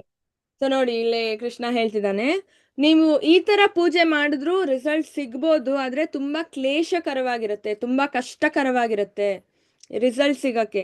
ಈ ಜನ್ಮದಲ್ಲೇ ನಾವು ಗೋಲೋಕಕ್ಕೆ ವಾಪಸ್ ಹೋಗ್ಬೇಕು ಅಂತ ನಿಮ್ಮ ಮನಸ್ಸಲ್ಲಿದ್ರೆ ಈ ದಾರಿ ನಮಗೆ ಉಪಯೋಗಕ್ಕೆ ಬರಲ್ಲ. ನಾವೇನಿದ್ರು ಭಕ್ತಿ ಸೇವೆ ಮಾಡ್ಬೇಕು ಅಲ್ವಾ. ಸೊ ಪ್ರಭುಪಾದ್ ಏನ್ ಹೇಳ್ತಾರೆ, ಜನ್ಮಗಳು ನಾವು ಸಫರ್ ಮಾಡ್ಕೊಂಡು ಕೂತಿದೀವಿ ಅಲ್ಲ. ಸೊ ಈ ಒಂದು ಜನ್ಮದಲ್ಲೇ ನಾವು ವಾಪಸ್ ಗೋಲೋಕಕ್ಕೆ ಹೋಗ್ಬೋದು, ಬೇರೆ ಎಷ್ಟೊಂದು ಜನ್ಮ ಪಡೆಯೋ ಅವಶ್ಯಕತೆ ಇಲ್ಲ. ಆದ್ರೆ ಭಕ್ತಿ ಸೇವೆ ರೂಲ್ಸ್ ಅಂಡ್ ರೆಗ್ಯುಲೇಷನ್ಸ್ ನಾವು ಫಾಲೋ ಮಾಡ್ಬೇಕು, ಭಕ್ತಿ ಸೇವೆ ಮಾಡ್ಬೇಕು. ಭಕ್ತಿ ಸೇವೆ ಯಾವಾಗ ಮಾಡ್ತೀವಿ, ಪ್ರಭುಪಾದ್ ಅವ್ರು ಹೇಳಿರೋ ಹಾಗೆ, ಭಗವದ್ಗೀತೆಯಲ್ಲಿ ಕೊಟ್ಟಿರೋ ಹಾಗೆ ಅಲ್ವಾ, ಭಕ್ತಿ ಸೇವೆಗಳನ್ನ ನಾವು ಯಾವಾಗ ಮಾಡ್ತಾ ಹೋಗ್ತೀವಿ ಆವಾಗ ನಾವು ಜನ್ಮದಲ್ಲೇನೆ ನಾವು ವಾಪಸ್, ಈ ಜನ್ಮದಲ್ಲೇ ಅಂದ್ರೆ ಈ ನಾವ್ ಈ ದೇಹ ಯಾವಾಗ ಬಿಡ್ತೀವಿ ಅವಾಗ ಇನ್ನೊಂದು ದೇಹಕ್ಕೆ ಹೋಗೋ ಅವಶ್ಯಕತೆ ಇಲ್ಲ, ನಾವು ಇನ್ನೊಂದು ಜನ್ಮ ಪಡೆಯೋ ಅವಶ್ಯಕತೆ ಇಲ್ಲ, ನಾವು ಡೈರೆಕ್ಟ್ ಗೋಲೋಕಕ್ಕೆ ಹೋಗ್ಬೋದು. ಅದನ್ನ ಇಲ್ಲಿ ಕೃಷ್ಣ ಹೇಳ್ತಿದ್ದಾನೆ ನೋಡಿ. ದೇಹದಾರಿಗಳಿಗೆ, ನಮಗೊಂದು ದೇಹ ಇದೆ, ನಮಗೊಂದು ರೂಪ ಇದೆ, ಈ ರೂಪ ಈ ಸೊ ನಮ್ಗೆ ಒಂದು ರೂಪದ ಮೇಲೆ ಜಾಸ್ತಿ ಐಡಿಯಾ ಇರುತ್ತೆ. ನಾವ್ ಅದನ್ನ ನಮ್ಮ ಮನಸ್ಸನ್ನ ತಗೊಂಡೋಗಿ ಯಾವ್ದೋ ರೂಪ ಇಲ್ದಿರೋ ನಿರಾಕಾರ ಲೈಟ್ನ ಪೂಜೆ ಮಾಡೋದಾಗ್ಲಿ ಇನ್ನೇನೋ ಮಾಡೋದಾಗ್ಲಿ ಮಾಡಿದ್ರೆ ನಮ್ಗೆ ರಿಲೇಶನ್ಶಿಪ್ ಹೇಗೆ ಸ್ಥಾಪನೆ ಮಾಡ್ಕೊಳಕ್ಕಾಗತ್ತೆ? ನನ್ನ ಮಧ್ಯೆ ಮತ್ತು ಕೃಷ್ಣನ ಮಧ್ಯೆ ಒಂದು ಸಂಬಂಧ ನಾವು ಗಟ್ಟಿ ಮಾಡ್ಕೋಬೇಕು ಅಂದ್ರೆ ಹೇಗೆ ಲೈಟ್ ಜೊತೆ ನಾವು ಸಂಬಂಧ ಬೆಳೆಸ್ಕೊಳಕ್ಕಾಗತ್ತೆ? ಹೇಗೆ ನಾನು ಕೃಷ್ಣ ಇವಾಗ ಕೃಷ್ಣ ಕೆಲವರು ಫ್ರೆಂಡ್ ತರ ನೋಡ್ತಿರ್ತಾರೆ ಅಲ್ವಾ? ಸೊ ಲೈಟ್ನ ನಾವು ಫ್ರೆಂಡ್ ತರ ನೋಡಕ್ಕಾಗತ್ತಾ? ಆಗಲ್ಲ. ಸೊ ತುಂಬಾ ಕಷ್ಟ, ನಮಗ್ ರಿಲೇಶನ್ಶಿಪ್ ಬೆಳೆಸ್ಕೊಳಕ್ಕಾಗಲ್ಲ ಅಲ್ವಾ? ಸೊ ಅದಕ್ಕೆ ಕೃಷ್ಣನೇ ಹೇಳ್ತಿದ್ದಾನೆ, ಈ ಶಿಸ್ತಿನಲ್ಲಿ ಮುಂದುವರಿಯುವುದು ದೇಹದಾರಿಗಳಿಗೆ ಬಹು ಆಯ್ತಾ. ಜೊತೆಗೆ ನಮಗ್ ರಿಸಲ್ಟ್ ಸಿಗ್ಬೇಕು ಅಂದ್ರೂ ಅದು ತುಂಬಾ ಟೈಮ್ ಹಿಡಿಯುತ್ತೆ, ತುಂಬಾ ಕಷ್ಟಗಳು ಬರುತ್ತೆ ಅಲ್ವಾ? ಸೊ ಆದ ಕಾರಣದಿಂದ ಭಕ್ತಿ ಸೇವೆ ತುಂಬಾ ಈಸಿ. ಡಾನ್ಸ್ ಮಾಡೋದು ಏನ್ ಕಷ್ಟನಾ? ಕೀರ್ತನೆ ಹಾಕೊಂಡು ಡಾನ್ಸ್ ಮಾಡೋದು, ಹಾಡೋದು, ಇಷ್ಟೇ ಭಕ್ತಿ ಸೇವೆ. ಪ್ರಸಾದ ತಿನ್ನೋದು ಚೆನ್ನಾಗಿ ಅಲ್ವಾ? ಬುಕ್ಸ್ ಓದೋದು, ಭಾಗವತಂ ಓದೋದು, ಭಗವದ್ಗೀತೆ ಓದೋದು, ಅಲ್ವಾ? ಶ್ಲೋಕಗಳನ್ನ ಓದೋದು, ಆಮೇಲೆ ಒಬ್ರಿಗೆ ಹೇಳೋದು, ಜಪ ಮಾಡಿ ನೀವು ನಿಮ್ಮ ಲೈಫ್ ಕೂಡ ಟ್ರಾನ್ಸ್ಫಾರ್ಮ್ ಆಗುತ್ತೆ ಅಂತ ಹೇಳೋದಾಗಿರ್ಲಿ. ಸೊ ಭಕ್ತಿ ಸೇವೆ ತುಂಬಾ ಈಸಿ. ಇದೆಲ್ಲ ಏನು ತಪಸ್ ಮಾಡೋದು, ಅದು ಇದು ಬಾಗ್ಲು ಹಾಕೊಂಡು ಯಾರ ಜೊತೆನೂ ಮಾತಾಡ್ದಿರಾ ಕತ್ಲೆ ರೂಮಲ್ಲಿ ಕುತ್ಕೊಂಡು ಏನೋ ತಾಸ್ ಗಟ್ಲೆ ಕಣ್ ಮುಚ್ಕೊಂಡು ಕೂರ್ತಾರೆ. ನಿದ್ದೆ ಮಾಡ್ತಾರೋ ತಪಸ್ ಮಾಡ್ತಾರೋ ದೇವ್ರಿಗೆ ಗೊತ್ತು ಅಲ್ವಾ? ಸೊ ಇದೆಲ್ಲ ನಮ್ಗೆ ಆಗದೆ ಇರೋದು. ಭಕ್ತಿ ಸೇವೆ ತುಂಬಾ ಈಸಿ. ಸೊ ಅದನ್ನೇ ಮಾಡ್ಕೊಂಡು ಹೋಗೋಣಂತೆ. ಅವಾಗ್ಲೇ ನಾವು ಈ ಜನ್ಮದಲ್ಲೇನೆ ದೇವ್ರ ಹತ್ರ ಹೋಗ್ಬೋದು. ಏತು ಸರ್ವಾಣಿ ಕರ್ಮಾಣಿ ಮಯಿ ಸನ್ಯಸ್ಯ ಮತ್ಪರ ಅನನ್ಯೇನೈವ ಯೋಗೇನ ಮಾಂ ಧ್ಯಾಯಂತೆ ಉಪಾಸತೆ ತೇಷಾಮಹಂ ಸಮುದ್ಧತ ಮೃತ್ಯು ಸಂಸಾರ ಸಾಗರಾತ್ ಭವಾಮಿ ವೇಷತ ಚೇತಸಾಂ. ಅನುವಾದ ಮಾತಾಜಿ. ಪಾರ್ಥ ತಮ್ಮ ಎಲ್ಲಾ ಕರ್ಮಗಳನ್ನು ನನಗೆ ಅರ್ಪಿಸಿ ನಿಶ್ಚಲವಾಗಿ ನನ್ನಲ್ಲಿ ಭಕ್ತಿ ಇಟ್ಟು ಭಕ್ತಿ ಸೇವೆಯಲ್ಲಿ ನಿರತರಾಗಿ ಸದಾ ನನ್ನನ್ನೇ ಧ್ಯಾನಿಸುತ್ತಾ ನನ್ನಲ್ಲೇ ಮನಸ್ಸನ್ನು ನಿಲ್ಲಿಸಿ ನನ್ನನ್ನು ಪೂಜಿಸುವವರನ್ನು ನಾನು ಹುಟ್ಟು ಸಾವುಗಳ ಸಂಸಾರ ಸಾಗರದಿಂದ ಶೀಘ್ರವಾಗಿ ಉದ್ಧಾರ ಮಾಡುತ್ತೇನೆ. ಧನ್ಯವಾದಗಳು ಮಾತಾಜಿ. ಥ್ಯಾಂಕ್ ಯು ಮಾತಾಜಿ. ಸೊ ನೋಡಿ, ಇಲ್ಲಿ ಹೇಳ್ತೇವೆ, ಪಾರ್ಥ ತಮ್ಮ ಎಲ್ಲಾ ಕರ್ಮಗಳನ್ನು ನನಗೆ ಅರ್ಪಿಸಿ. ಇದು ಕರ್ಮಯೋಗ, ನಿಷ್ಕಾಮ ಕರ್ಮಯೋಗ. ನಾವು ಮಾತಾಡ್ತಾನೆ ಇದೀವಿ ಕ್ಲಾಸ್ ಉದ್ದಕ್ಕೂ ಅಲ್ವಾ, ಬ್ಯಾಚ್ ಉದ್ದಕ್ಕೂ ಮಾತಾಡ್ತಾ ಇದೀವಿ karma yoga. So very very important. ಆಮೇಲೆ ಏನ್ ಹೇಳ್ತಾನೆ ಕೃಷ್ಣ? ನಿಶ್ಚಲವಾಗಿ ನನ್ನಲ್ಲಿ ಭಕ್ತಿ ಇಟ್ಟು. ಭಕ್ತಿ ಅಂದ್ರೆ ಪ್ರೀತಿನ ಬೇರೆಯವ್ರಿಗೆ ಕೊಟ್ರೆ ನಮ್ಮ ಪ್ರೀತಿ ವೇಸ್ಟ್ ಆಗುತ್ತೆ. ಆದ್ರೆ ಪ್ರೀತಿನ ನಾವ್ ಯಾವಾಗ ಕೃಷ್ಣ ಕೊಡ್ತೀವಿ ಅವಾಗ ನಮ್ಗೆ ಕೃಷ್ಣ ಸಿಗ್ತಾನೆ, ಪ್ರಾಪ್ತಿ ಆಗ್ತಾನೆ. ಭಕ್ತಿ ಸೇವೆಯಲ್ಲಿ ನಿರತರಾಗಿ ಸದಾ ನನ್ನನ್ನೇ ಅನಿಸುತ್ತಾ ನನ್ನಲ್ಲೇ ಮನಸ್ಸನ್ನು ನಿಲ್ಲಿಸಿ ನನ್ನನ್ನೇ ಪೂಜಿಸುವವರು ನಾನು ಹುಟ್ಟು ಸಾವುಗಳ ಸಂಸಾರ ಸಾಗರದಿಂದ ಶೀಘ್ರವಾಗಿ ಉದ್ಧಾರ ಮಾಡುತ್ತೇನೆ ಅಲ್ವಾ? ಸೊ ಇಷ್ಟನ್ ಮಾಡ್ಬೇಕು ನಾವು. ಏನೇ ಕರ್ಮ ಮಾಡಿದ್ರು ಅದು ಕೃಷ್ಣಂಗೆ ಅರ್ಪಿಸ್ಬೇಕು. ಅದರಿಂದ ಬರೋ ಫಲಗಳನ್ನ ಕೂಡ ನಾವು ಕೃಷ್ಣಂಗೆ ಅರ್ಪಿಸ್ಬೇಕು. ನಿಶ್ಚಲವಾಗಿ ಪ್ರೀತಿಯಿಂದ ಕೃಷ್ಣನ ಪೂಜೆ ಮಾಡ್ಬೇಕು. ಭಕ್ತಿ ಸೇವೆಯಲ್ಲಿ ನಿರತರಾಗ್ಬೇಕು. ಅವಾಗ ಏನಾಗುತ್ತೆ? ಕೃಷ್ಣನನ್ನೇ ನಾವು ಯಾವಾಗ್ಲೂ ಧ್ಯಾನಿಸ್ಬೇಕು. ಕೃಷ್ಣನನ್ನ ಹೇಗ್ ಧ್ಯಾನಿಸ್ತಾರೆ? ಯಾವಾಗ್ಲೂ ಹರೇ ಕೃಷ್ಣ ಮಹಾಮಂತ್ರ ಜಪ ಮಾಡೋದ್ರಿಂದ ನನ್ನಲ್ಲಿ ಮನಸ್ಸನ್ನು ನಿಲ್ಲಿಸಿ ನನ್ನನ್ನು ಪೂಜೆ ಮಾಡಬೇಕು ಅಂತ ಕೃಷ್ಣ ಹೇಳ್ತಿದ್ದಾನೆ ಅಲ್ವಾ? ನಾವು ನೋಡಿದ್ವಿ, ಅಕಸ್ಮಾತ್ ನಾವು ಮನಸ್ಸನ್ನ ಮತ್ತೆ ನಮ್ಮ ಪ್ರೀತಿನ ಬೇರೆಯವ್ರಿಗೆ ಕೊಟ್ರೆ ಏನಾಗುತ್ತೆ? ಭರತ್ ಮಹಾರಾಜ್ ಎಲ್ಲಾ ತಗೊಂಡೋಗಿ ಜಿಂಕೆ ಕೊಟ್ಟ, ಅವ್ನ್ ವಾಪಸ್ ಜಿಂಕೆ ಆದ ಅಲ್ವಾ? ಸೊ ಈ ತರನೇ ಆಗೋದು. ನಮ್ಗೇನೆ ನಷ್ಟ ಆಗುತ್ತೆ ನಾವು ಬೇರೆಯವ್ರಿಗೆ ಇದನ್ನೆಲ್ಲ ಕೊಡ್ತಾ ಹೋದ್ರೆ ಅಲ್ವಾ? ಸೊ ಇದನ್ನೆಲ್ಲ ಕೆರೆಯ ನೀರನ್ನು ಕೆರೆಗೆ ಚೆಲ್ಬೇಕಲ್ವಾ? ಕೃಷ್ಣ ನಮ್ಗೆಲ್ಲ ಇದನ್ನೆಲ್ಲ ಕೊಟ್ಟಿದ್ದಾನೆ ಅಂದ್ಮೇಲೆ ಕೃಷ್ಣಂಗ್ ನಾವು ವಾಪಸ್ ಕೊಡ್ಬೇಕು, ಬೇರೆಯವ್ರಿಗಲ್ಲ ಅಲ್ವಾ? ಸೊ ಈ ತರ ಮಾಡಿದಾಗ ಸಾಕ್ಷಾತ್ ಬಂದು ನಮ್ಮನ್ನ ರಕ್ಷಿಸ್ತಾನೆ.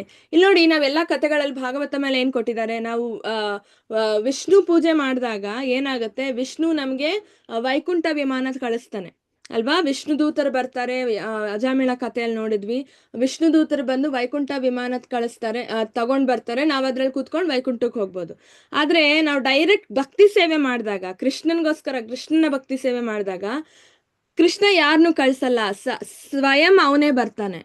ಇದು ಡಿಫ್ರೆನ್ಸ್ ಇರೋದು.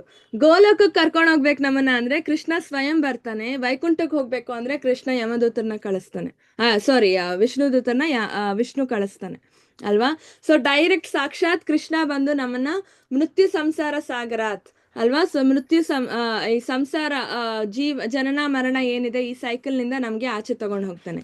ಇಲ್ಲ ನನ್ಗಾಗಲ್ಲ, ನಾನು ಇರೋ ತರನೇ ಇರ್ತೀನಿ, ನಾನು ದೇವ್ರಿಗೆ ಅರ್ಪಣೆ ಮಾಡಕ್ ಆಗಲ್ಲ, ಏನು ಮಾಡಕ್ ಆಗಲ್ಲ ಅಂದ್ರೆ ಪುನರಪಿ ಜನನಂ ಪುನರಪಿ ಮರಣಂ ಇದೇ ಆಗೋಗುತ್ತೆ. ಪುನರಪಿ ಜನನಂ ಪುನರಪಿ ಮರಣಂ ಪುನರಪಿ ಜನನೇ ಜಠರೇ ಶಯನಂ ಅಲ್ವಾ? ಸೊ ಭಾಗವತಮಲ್ಲಿ 3rd ಕ್ಯಾಂಟೋ ನೀವು ಓದ್ಬೋದು, 3ನೇ ಸ್ಕಂದದಲ್ಲಿ ಕೊಟ್ಟಿದ್ದಾರೆ. ಒಂದ್ ಮಗು ಹುಟ್ಬೇಕು ಅಂದ್ರೆ ಅದು ಎಷ್ಟು ಕಷ್ಟ ಪಡುತ್ತೆ ಹೊಟ್ಟೆ ಒಳಗಡೆ, ಏನೆಲ್ಲ ಅದಕ್ಕೆ ಹಿಂಸೆ ಆಗುತ್ತೆ ಅಲ್ವಾ? ಕೆಲವೊಂದ್ ಸರ್ತಿ ಅದಕ್ಕೆ ಊಟ ಮತ್ತೆ ಅದರ ಯೂರಿನ್ ಜೊತೆ ಮಿಕ್ಸ್ ಆಗಿ ಊಟ ಕೂಡ ಹೋಗಲ್ಲ ನೆಟ್ಟಿಗೆ ಬಾಯೊಳಗಡೆ ಅಲ್ವಾ? ಈ ತರ ಎಲ್ಲ ಆಗ್ತಾ ಇರತ್ತೆ ಚಿಕ್ಕ ಮಗುಗೆ, ಹೊಟ್ಟೆ ಒಳಗಡೆ ಇರೋ ಮಗುಗೆ.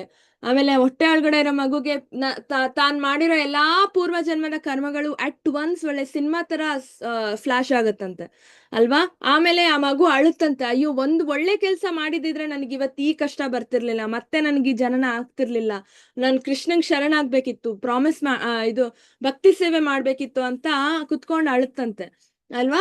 ಅದಾದ್ಮೇಲೆ ಕೃಷ್ಣ ಸಾಕ್ಷಾತ್ ಆ ಮಗುಗೆ ದರ್ಶನ ಕೊಡ್ತಾನೆ. ಎಲ್ಲಾ ಮಕ್ಳಿಗೂ ಹೊಟ್ಟೆಯಲ್ಲಿರುವಾಗ ಕೃಷ್ಣ ಬಂದು ದರ್ಶನ ಕೊಡ್ತಾನೆ.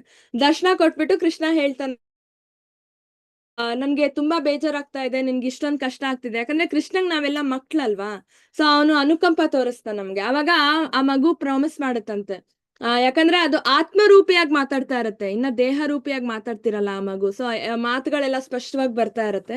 ಸೊ ಆ ಮಗು ಮಾತಾಡ್ತಾ ಇರತ್ತಂತೆ, ಇವಾಗ ನನ್ಗೆ ಇದ್ರಿಂದ ನನ್ಗೆ ವಿಮುಕ್ತಿ ಮಾಡು, ಅಂದ್ರೆ ಈ ಹೊಟ್ಟೆ ಒಳಗಿನಿಂದ ನನಗೆ ವಿಮುಕ್ತಿ ಮಾಡು, ಈ ಗರ್ಭ ಚೀಲ ಏನಿದೆ ನನ್ಗೆ ಆಚೆ ಹೋಗ್ಬೇಕು, ನನ್ಗೆ ಆಚೆ ಹೋದ ತಕ್ಷಣ ನಿರಂತರವಾಗಿ ಭಕ್ತಿ ಸೇವೆಯಲ್ಲಿ ನಿರತ ಆಗ್ತೀನಿ.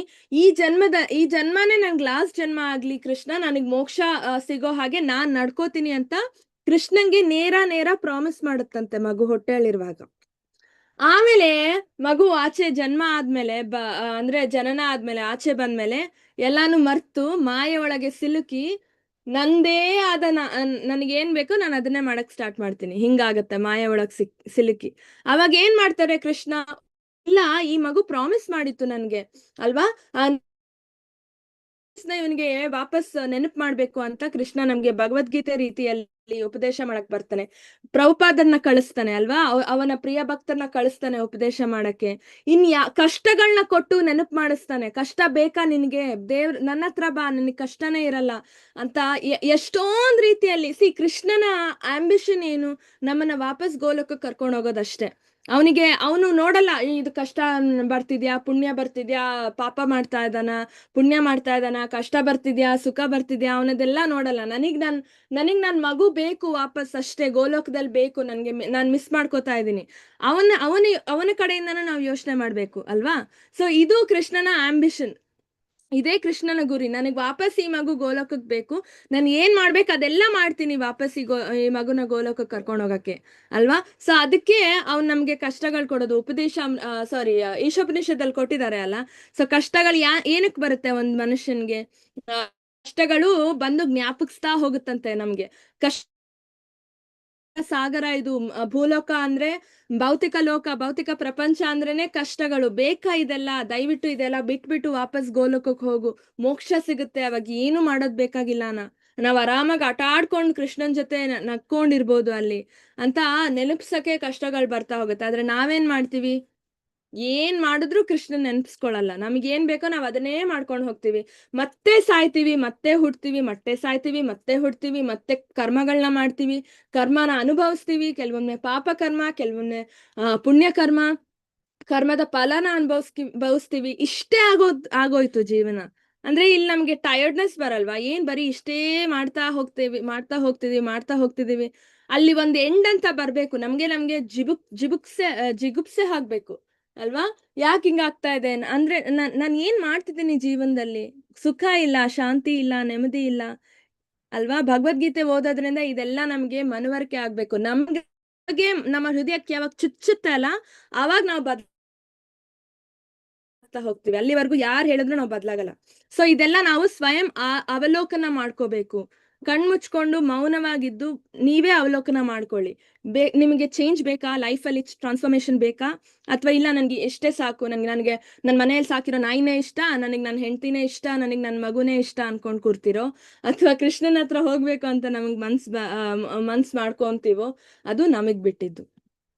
ಓಕೆ, ಸೊ ನೆಕ್ಸ್ಟ್ ಏನ್ ಹೇಳ್ತಿದ್ದಾನೆ ಇಲ್ಲಿ ಕೃಷ್ಣ? ಮಯಿ ವಾಮನ ಆದತ್ಸ್ವ ಮಯಿ ಬುದ್ಧಿಂ ನಿವೇಶಯ ನಿವೈಷ್ಯಸಿ ಮಯಿ ಏವ ಅತ ಊರ್ಧ್ವಂ ನ ಸಂಶಯ. ಅನುವಾದ ಓದಿ ಯಾರಾದ್ರೂ. ಹರೇ ಕೃಷ್ಣ ಕೃಷ್ಣ ಮಾತಾಜಿ. ಮಾತಾಜಿ. ದೇವೋತ್ತಮ ಪರಮ ಪುರುಷನಾದ ನನ್ನಲ್ಲಿ ಮನಸ್ಸನ್ನು ನಿಲ್ಲಿಸು, ನಿನ್ನ ಬುದ್ಧಿಯನ್ನು ಸಂಪೂರ್ಣವಾಗಿ ನನ್ನಲ್ಲಿ ತೊಡಗಿಸು, ಸಾಕು. ನಿಸ್ಸಂದೇಹವಾಗಿಯೂ ಇದರಿಂದ ನೀನು ಯಾವಾಗಲೂ ನನ್ನಲ್ಲಿ ವಾಸಿಸುವೆ. ಹರೇ ಕೃಷ್ಣ ಮಾತಾಜಿ. ಸೊ ನೋಡಿ, ನಾವು ಕೃಷ್ಣನಲ್ಲಿ ನಮ್ಮ ಮನಸ್ಸನ್ನ ಇಟ್ರೆ, ಅಂದ್ರೆ ಬುದ್ಧಿನಿಟ್ರೆ, ನಾವು ಯಾವಾಗ್ಲೂ ಕೃಷ್ಣನಲ್ಲಿ ವಾಸಿಸುತ್ತೀವಿ, ನಾವು ಕೃಷ್ಣ ಇರ್ತೀವಿ ಅಲ್ವಾ. ಅಂದ್ರೆ ಕೃಷ್ಣ ನಮ್ಮನ್ನ ಯೋಗ ಮಾಯೆ ಮಾಡ್ಲಿಕ್ಕೆ ಹಾಕ್ತಾನೆ, ದೈವಿ ಪ್ರಕೃತಿ ಆಶ್ರಿತ ಅಲ್ವಾ. ಈ ಮಹಾಮಾಯಿಂದ ತೆಗೆದು ಹಾಕ್ತಾನೆ. ಇದೇ ದೇಹದಲ್ಲಿ ಇದ್ಕೊಂಡು, ಇದೇ ಲೋಕದಲ್ಲಿ ಇದ್ಕೊಂಡು, ನಮ್ಮ ಆಫೀಸ್ ಕೆಲ್ಸಗಳನ್ನೆಲ್ಲ ಮಾಡ್ಕೊಂಡೇ ನಾವು ಈ ಲೋಕದಲ್ಲಿ ಈ ಭೌತಿಕ ಲೋಕದ ಟ್ರ್ಯಾಪ್ ಅಲ್ಲಿ ಇರಲ್ಲ. ನಮಗ್ ಜನಕ್ಕೆ ಅದಕ್ಕೆ ಗೊತ್ತಾಗಲ್ಲ. ಪ್ಯೂರ್ ಭಕ್ತರು ಇಲ್ಲೇ ಇರ್ತಾರೆ, ನಮ್ ತರನೇ ಕೆಲಸ ಮಾಡ್ತಿರ್ತಾರೆ, ಅವ್ರ ಜನ್ಮದಲ್ಲಿ ಅವ್ರು ಇರ್ತಾರೆ, ಆದ್ರೆ ಅವರು ಈ ಲೋಕದಲ್ಲಿ ಇರಲ್ಲ, ಈ ಲೋಕಕ್ಕೆ ಸೇರಿರಲ್ಲ. ಕೃಷ್ಣ ಅವ್ರನ್ನ ತೆಗೆದು ರಾಧಾರಾಣಿ ಮಡ್ಲಿಗೆ ಹಾಕಿರ್ತಾನೆ. ಅದು ಎಲ್ಲ ಅಂತರಾಳದಲ್ಲಿ ನಡೀತಾ ಇರುತ್ತೆ, ನಮ್ಗೆ ಕಾಣಿಸಲ್ಲ ಅಲ್ವಾ. ಸೊ ಇದೆಲ್ಲ ಒಂದು ಎಕ್ಸ್ಪೀರಿಯನ್ಸ್, ಇದನ್ನ ಎಕ್ಸ್ಪೀರಿಯನ್ಸ್ ಮಾಡ್ಬೇಕು ಅಲ್ವಾ. ಈ ಎಕ್ಸ್ಪೀರಿಯನ್ಸ್ ಮಾಡಕ್ಕೋಸ್ಕರನಾದ್ರೂ ನಾವು ಭಕ್ತಿ ಸೇವೆ ಮಾಡ್ಬೇಕು ಕೃಷ್ಣಂಗೆ. ಅತ ಚಿತ್ತಂ ಸಮಾಧಾತುಂ ನ ಶೋಕ್ಷ್ಣಸಿ ಮಯಿ ಸ್ಥಿರಂ ಅಭ್ಯಾಸ ಯೋಗೇನ ತಥೋ ಮಾಂ ಇಚ್ಛಾಪ್ತುಂ ಧನಂಜಯ. ಸೇಲ್ ನೋಡಿ, ಅನುವಾದ ಓದಿ ಯಾರಾದ್ರೂ.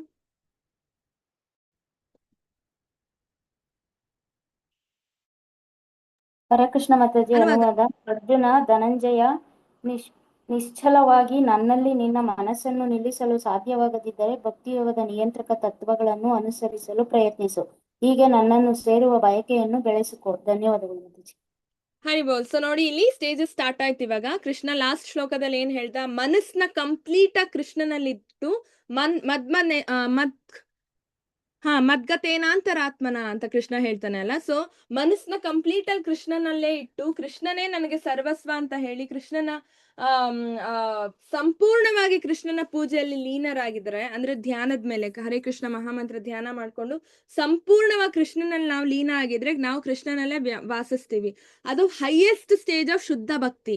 ಅದು ಮಾಡಕ್ ಆಗ್ಲಿಲ್ಲ, ನಮ್ಗೆ ಯಾರಿಗೂ ಅದನ್ನ ಮಾಡಕ್ ಆಗಲ್ಲ, ಯಾಕಂದ್ರೆ ನಾವಿನ್ನ ಬಿಗ್ನರ್ಸ್ ಅಲ್ವಾ. ಸೊ ಅದಕ್ಕೆ ಅದನ್ನ ಮಾಡಕ್ ಆಗಲ್ವಾ, ಏನ್ ಮಾಡ್ಬೇಕು ಅಂತ ಕೃಷ್ಣ ಹೇಳ್ತಾನೆ. ಅದನ್ನು ಮಾಡಕ್ಕೆ ಸಾಧ್ಯವಾಗದಿದ್ದರೆ ಅಲ್ವಾ, ಭಕ್ತಿ ಯೋಗದ ನಿಯಂತ್ರಿತ ತತ್ವಗಳನ್ನು ಅನುಸರಿಸಬೇಕು. ಅಂದ್ರೆ ರೆಗ್ಯುಲೇಟಿವ್ ಪ್ರಿನ್ಸಿಪಲ್ ಹೇಳ್ತೀವಿ ಇಲ್ಲಿ ಅಲ್ವಾ. ಈ ರೂಲ್ಸ್ ಅಂಡ್ ರೆಗ್ಯುಲೇಷನ್ಸ್ ನಾವು ಫಾಲೋ ಮಾಡಕ್ ಸ್ಟಾರ್ಟ್ ಮಾಡ್ಬೇಕು. ರೂಲ್ಸ್ ಅಂಡ್ ರೆಗ್ಯುಲೇಷನ್ಸ್ ನಾವು ಯಾವಾಗ ಸ್ಟ್ರಿಕ್ಟ್ ಆಗಿ ಫಾಲೋ ಮಾಡ್ತೀವಿ ಅಲ್ವಾ, so in no time, actually ಸ್ವಲ್ಪ ಸಮಯದಲ್ಲೇ ನಾವು ಆ ಸ್ಟೇಜಿಗೆ ಹೋಗ್ತೀವಿ ಅಲ್ವಾ. ಏನ ರೂಲ್ಸ್ ಅಂಡ್ ರೆಗ್ಯುಲೇಷನ್ಸ್? ದೇವರಿಗೆ ನೈವೇದ್ಯ ಮಾಡೇ ತಿನ್ಬೇಕು, ಪ್ರಸಾದನ್ ಮಾತ್ರ ತಿನ್ಬೇಕು, ಬೇರೆ ಏನು ತಿನ್ನೋಂಗಿಲ್ಲ. ಜಪ ಬೆಳಗ್ಗೆ ಎದ್ದು ಮಾಡ್ಲೇಬೇಕು.